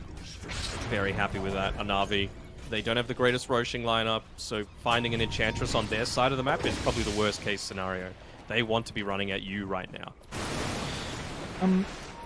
So back on the question I was going to ask, when do you feel like VTune feels comfortable to kind of be the strongest man in this game? What item are we looking for out of the Juggernaut? Honestly, even just the Yasha might be fine. Right now, it feels like he just needs that tiny little bit of extra movement speed to really make this Aghanim's shard truly effective. You know, that plus the level 15 talent could be the respite that they need. I mean, far more important probably is no one being able to pick up that Lincoln Sphere for himself. I mean, you're up against a Lasso, Curse, Doom, 3 great ultimates for pickoffs and team fights that Lincoln Sphere is going to be fantastic. The action's going to pick up really shortly because we have these items about to be completed. Stormstormer just got the BKB. We haven't really seen a fight with Tomi's Helm of the Overlord. He's got Plate Mail now to really be able to protect against the Jug and Lice with the Scepter. So ready to rock and roll is Na'Vi. They got the Blink Reveal on the ready from Sweden Strong, but look at Fishman's positioning. This is beautiful from the Chen. Really nicely done from Entity's position 5. Multiple wards, making sure to just scan that avenue. Just completely protecting their own triangle. You know they want to be playing around it. That's how a Batrider is going to keep up in farming stacks. So the wards there serve multiple purposes. Now this is scary for Lice. He's got to respect the damage. Saberlight has the Ag Shard completed, and he's going to drop the Doom as well. Straight away, chucking out the ultimate onto the offlaner of Na'Vi. Even Stormstormer's going to look to try and make his way into the river. Na'Vi, they are starting to connect to Lice's location. If they can keep him alive long enough to turn with the Ravager. Look at that. Sonic Wave drag back into the Omni Slash, but the damage, it's getting tanked up thanks to the Cold Embrace. They're going to be able to lay down the Winter's Curse as well as no one. Jones gets the Blink to the northern side, but it looks like Entity, they still have issues with being able to deal with the Juggernaut. Featuring in the middle to fight, but as soon as the Blade Fury expires, Saberlight brings him down, turns to deal with Lice next as well, as they've got no answer. This Doom will reign supreme. This Aghanim Shard, too much percent damage for them to deal with. As Solo will just escape, but Katomi again, a gigantic curse, an even better Cold Embrace as well, just delaying the damage, stalling out the Juggernaut's impact in that fight. That's my boy. He's doing a really, really nice job every single time. And that's what you get the luxury of doing, right? Most games, he actually goes into like a Witchblade, he gets some power trades. This time around, he's like, no. I need to be there to set up for this big Winter's Curse every single time. And it's needed early on into the game, just so that our faster paced, but also greedy, if that makes sense, lineup in terms of like taking stacks. He just wants to make sure that he's in the right position at the right time to be able to respond to a lot of this aggression. I don't think I've seen a single time where he's like TP'd to the other side of the map to farm. He always wants to have that available for himself. What do we feel like Na'Vi need to do being down at 8,000 gold? What is the game plan coming out from the Radiant lads? Almighty money. I understand why they went for that gank attempt, right? Because they just picked up the Blink Dagger. But it really, to me, did feel like VTune didn't have the items that he needed. I said he needed the Yasha previously. He didn't have it. He just had the Band of Elven Skin. I think he's got enough to buy the Yasha now if he wants it. But maybe that was the difference. Maybe that didn't enable him to get a key pick-off onto the right hero before Wyvern's able to join the team fight. He also just looked to use Solo a little bit stronger to roam around, try and find the Wyvern's positioning, because that's the key target that you need to try and take care of in these engagements. Goodness. Just blinks away. But, yep, like you were saying, Smoke, Wyvern great at doing this as well, just stopping pushes from relative safety inside the tree line. Trying to connect to Stormstormer down bottom, but no one is there dealing with the wave. They're going to turn their attention to mid, but no one also is out. So this will be a tier 1 tower claimed. See what else they want to do with this. Sweden Strong is hunting Katomi top. Everyone's got a TP. It's got to be perfect from Na'Vi on this attempt. You make a mistake, Entity will punish, and look at the great support read from scouting Katomi. Found him. There's the curse. Oh, he gets the curse off, so... It's a dieback. That's a huge timing for Na'Vi. Like, that was what was stopping them from pushing and taking objectives. Always that threat of that big team-wide ulti coming. They don't have that anymore. Yeah. They're ready to go, though. They've got the Doom at the ready, the Shapeshift as well. They're going to try and stay on solo. Livesport dropped the Ravage. Swedenstrom's going to be in with the combination as well, but the Hand of God instantly shrugs off the damage. And Na'Vi, they don't have the numbers nearby. V-Tune was out to the left. No one wasn't nearby to be able to capitalize on the Ravage. So with the Winter's Curse and the Wyvern not being there through the team fight, they will not get anything out of it on Na'Vi. I think that's just one of those instances where not everyone on the team is on the same page. No one still really wants that Lincoln Sphere, and you spent that entire time farming instead. I can understand it. Like I was saying before, 3 amazing abilities that you need to obviously consider with the Curse. Obviously not that time, but Lasso and Doom.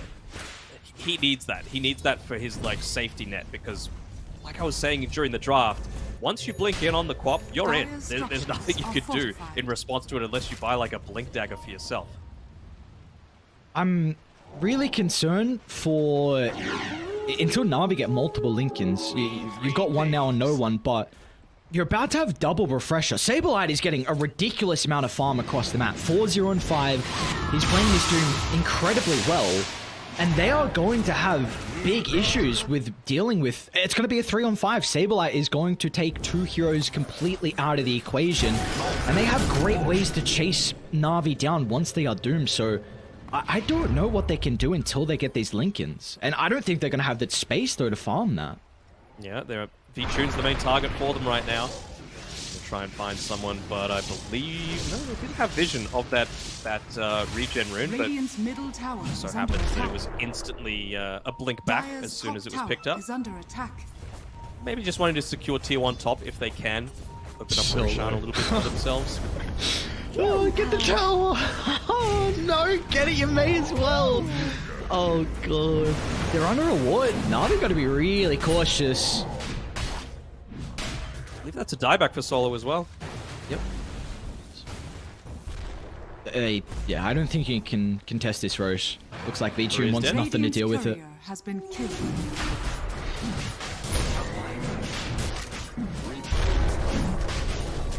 This is scary stuff. Scary stuff for Na'Vi. Down 11,000 gold. And instantly see Fishman, he picks up a gen. So they recognize what the play is going to be for them. This Age is just looking to completely control the map, and they see Swedenstrong under the ward as well. So they're going to move over to the Tiny's location. An easy kill, but they want the +1 as well as Stormstormer. He's hunting down no one along with V-Tune. He's actually going to get a glimpse of no one. Will jump away, but look at Stormstormer instantly on the pursuit. But he will not have a way to break the Lincoln, so the clock is out of harm's way. They didn't get lucky, did they? Nah. No Fey Grenade coming through for Entity, which is a bit of a bummer, but the way that Lord Gaben likes to operate. They're setting up on Lice. Ooh. Yeah. Well, it looks like everyone was lagging, so they understand. He's a bit of a dead boy.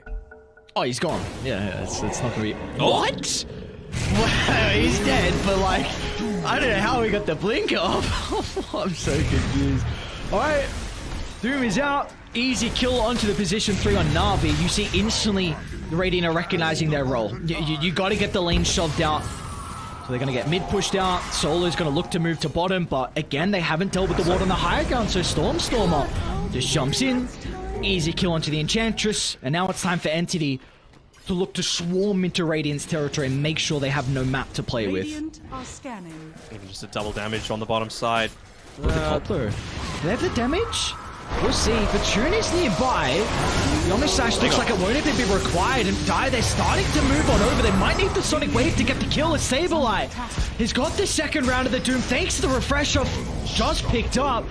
But Tune's gonna go down. They can move towards some other components of the Nami roster. There's no one. He's going to be in some trouble here. Sonic Wave to hold back Stormstormer. He's going to go for the Blink TPR, but Sableye, perfect, on point. Reading the positioning of the escape of the Queen of Pain as Entity. They are looking fierce in this game 1. Yeah, this is... You should know to expect this, though, coming from Entity, right? This is their plan A, that they will go to every single time. And for a lot of these players, first time on land, top tower has fallen. You got to go to what's comfortable, right? Like, you should have known to expect this coming, and I really just don't see how an Enchantress, a Queen of Pain, hell, even a Tiny is going to deal with this huge Death Ball push. I think maybe Na'Vi need to Radiant's top prioritize the tower Winter is Wyvern under for attack. themselves a little bit, not just to take it away from Kataomi, but also just to prevent this strategy from being quite as relevant.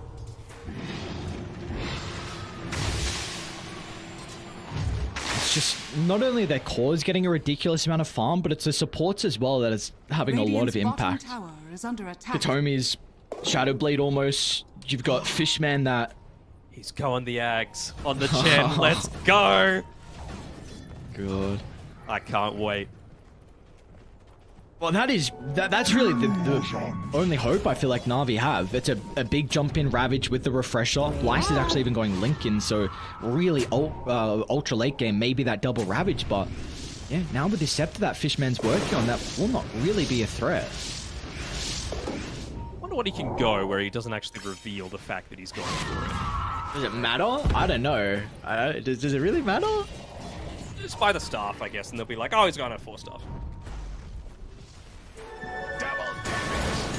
Stormstormer. Ooh, nice reactions from Sweden Strong. Stormstormer even popped the BKB for this, so a bit of a win for Na'Vi. Nothing crazy. Really, all this does for them is help them push some side lanes easier without the threat. Maybe the Batrider. This might be a bit extreme, but I feel like Na'Vi's way back into this game if partially Solo could get to level 20.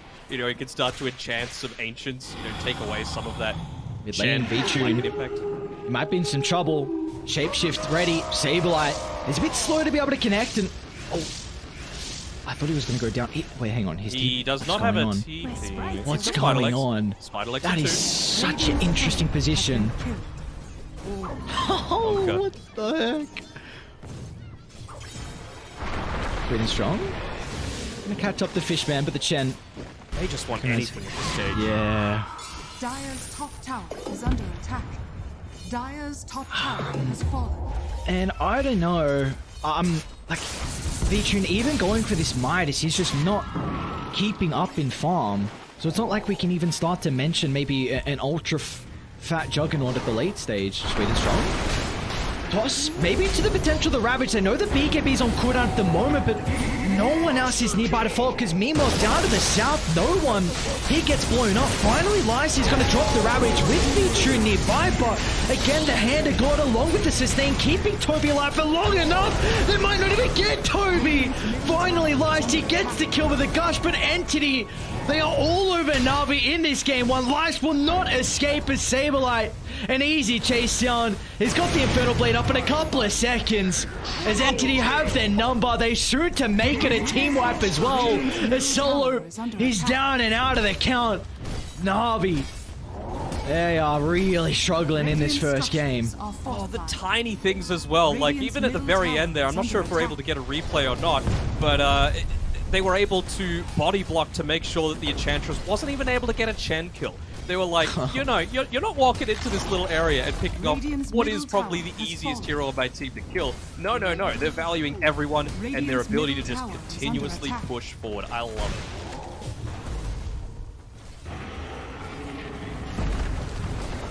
There we go. High ground being engaged upon. This might be the greatest level 20 of all time. I went to Scream of Pain damage. I wanted the AoE Shadow Strike for all of these creeps. Radiant's For the middle quad. barracks are under attack. Oh god, Wyvern's level 20. The Wyvern's level 20, man. What is going on? I will take a look at this one again. So we're looking at the Chen. I mean, they're At the just very end running. of the fight, yeah. Yeah. Yeah, they got the solo pick off onto the Queen of Pain. It was Wyvern plus Doom that was able to do so, and then they just absolutely ripped through V-Tune here. I'm not sure if we'll be able to get a glimpse of it at the very end, because at the time, I believe someone else was dying. Yeah, look at Fishman. So he's being healed up, just giving him that little bit of extra survivability. And then even at the very, very end, right now, he's being body blocked. The one avenue to go into the trees to be able to pick him off is being blocked by Stormstormer there to make sure that Solo can't even get him and allow him to TP away. Like, that's how well-oiled this Entity machine is. And again, you got to expect it. It's something that they've done all DPC, so maybe it's a little bit on Na'Vi in the draft. Thankfully, it's only game 1 of the entire tournament, but Nice. we need to Oh, recognize Stormstormer. They get the jump, and meanwhile Saberlight as well off to the northern side. They drop the Doom, but Lice, he had the Lincolns to protect himself, but they're just going to chase him down, man. Saberlight, this goddamn percent damage coming out of the Infernal Blade means that the Tidehunter is not long for this world. And Toby, he's even stalking his prey even further. Inside the base they go. Nearly was able to get the Tiny as well, just standing off into the trees. I might be blind. Have we seen a single Omni Slash this game? Yes, we have, but did not do much. Okay. Because Yeah, that's really the... They're lacking damage on Na'Vi, is the simple way to put it right now. Oh man, he's even got more Infernal Blade damage now. Level 25 on Saberlight. 6.1% over 4 seconds. With a what? A 4-second cooldown? Love to see it. Love to see it. Yeah, this hero in the right stage in the late game. You gained some heroes that are incredibly tanky. Tidehunter's one of them. Tiny's This is another. just seamless, though, right? It feels like Pure is playing for Entity right now. Saberlight is just playing exactly like he does. So this is one thing I kind of noticed with Saberlight's build. He pretty much went the exact same build as Pure. And I have to imagine he's been communicating a lot with him. Pure really likes Midas, BKB, Ag Shard into Blink. The only difference Saberlight went is he went the Blink before the Ag Shard. But one thing I've noticed as well, that Pure... Well, I'll hold that thought, because Na'Vi... This feels like the last-ditch attempt. They've got a decent ward in the lane. They've got Ravage at the ready. But look at Entity's positioning. Who can you go on? Lassy's got to get the jump instantly, but they're... Oh, no, Saberlight. Beautiful reactions coming out from the BKB. The good luck, Cold Embrace as well. The Omni Slash does absolutely nothing, and now they're going to look to jump in. They do deal with Stormer. Saberlight's got another round of the Doom to work with, but it doesn't matter. I mean, Toby's also built himself up to a position where his right-click damage is something that Na'Vi do not have the answers to, and meanwhile to the right side as well. They found the Queen of Pain. Saberlight is on point with running into every hero onto Na'Vi. Solo's out at the count. This is looking like all she wrote. Entity, what an incredible Game 1 performance from them. And yep, there we go. The G's are dropped. We didn't get the Ags on the chair. He had the gold for it at the very end. But yeah, great performance coming through from Entity. Like, they just accomplished every little thing that they needed. This time around, it was the similar sort of thing, right, that we saw in the last game between FANATIC and OG. They had a, what was it, a Shadow Shaman plus a, who was the POS 5? Remind me. Was it Warlock? No. I don't remember Someone now. squishy that doesn't make plays was Dubu was playing. This time it's a Wyvern plus a Chen. Obviously, Wyvern has a little bit more of that movement advantage with being able to just place yourself wherever you want to. But you just had this gigantic ball of heroes at the front line. Like, a Lycan is not dying very easily. This Doom is not dying at all. Batrider, again, just able to walk around onto high grounds with that. And then you've got Chen creeps, you've got Helm of the Dominator, you've got Wolves, you've got Auras out the wazoo, you've got Doom on top of that. Like, it was just way too much to handle. And I think this is a draft issue for Na'Vi. So hopefully they're able to reset, take a deep breath, and come back into this with something that just pick the Wyvern, pick or ban it, because Katami is just too good. It definitely felt like, I mean, you were mentioning a lot. This is just a draft that Entity, they've ran over teams in the DPC, and I don't know if it's not enough respect to Na'Vi, or maybe, you know, they've done their homework and they feel like they have the heroes to be able to deal with that. But in the end, Entity proved why they are incredibly comfortable and can execute these lineups, you know, flawlessly. It looked like. So for Entity, even with the stand-in, they looked incredibly strong. It felt, to me, Na'Vi's draft felt very reactionary, and that kind of is what you want to do as the second pick, but it was too much. Wait, did they even have a second pick? I don't think they had second pick. No. I think Tiny was first pick. So, never mind. So they were trying to be reactionary when they didn't have the tools to be reactionary. Like the Queen of Pain to the Batrider, that was fine. But everything else, like the Tidehunter at the very end, it just didn't feel like it did enough. And they, again, like I'll say it again, they were lacking damage. Something like the Sand King isn't meta, but for this game, I really felt like it was probably the choice. Yeah, well, we're going to see how Na'Vi are able to adapt from what Entity are pulling out. An incredible Game 1 performance from the lads from Western Europe, and we'll see what we have in store for us after the break.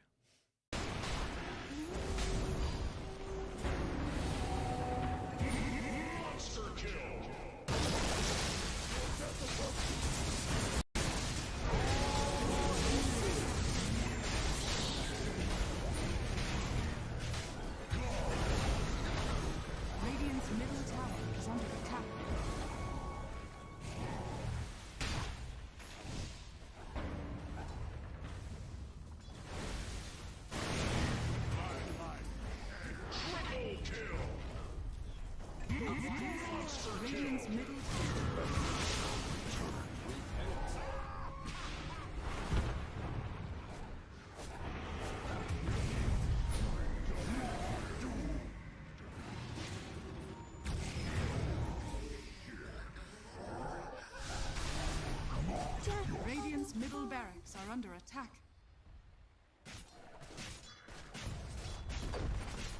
Radiant's middle barracks has fallen. Radiant's middle barracks has fallen. Dire victory.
power can be found in any number of places.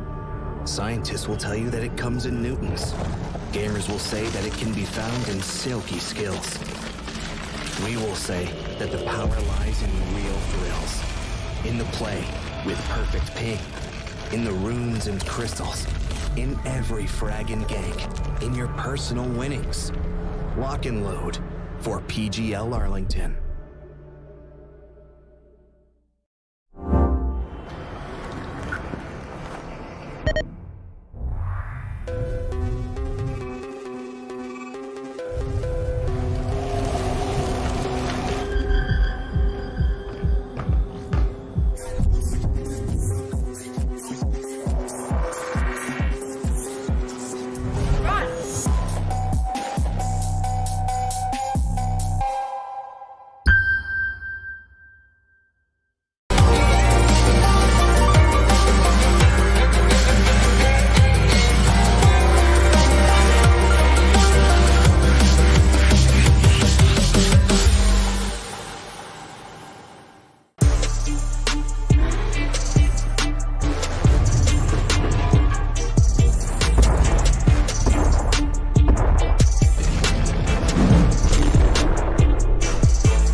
Entity come out guns blazing in our game one to be able to take it over Na'Vi. And then what do we need to look forward to here for the lads on Na'Vi? How can they adapt to what we saw out of Entity in that game one performance?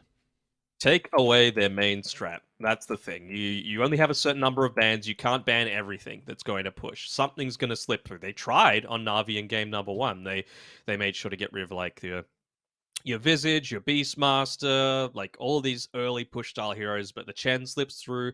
Fishman was always going to pick it there. Again, probably the shallowest hero pool of any player this tournament.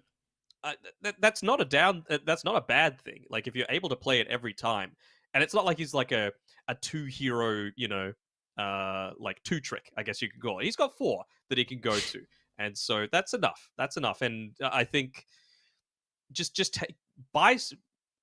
draft something that's going to be able to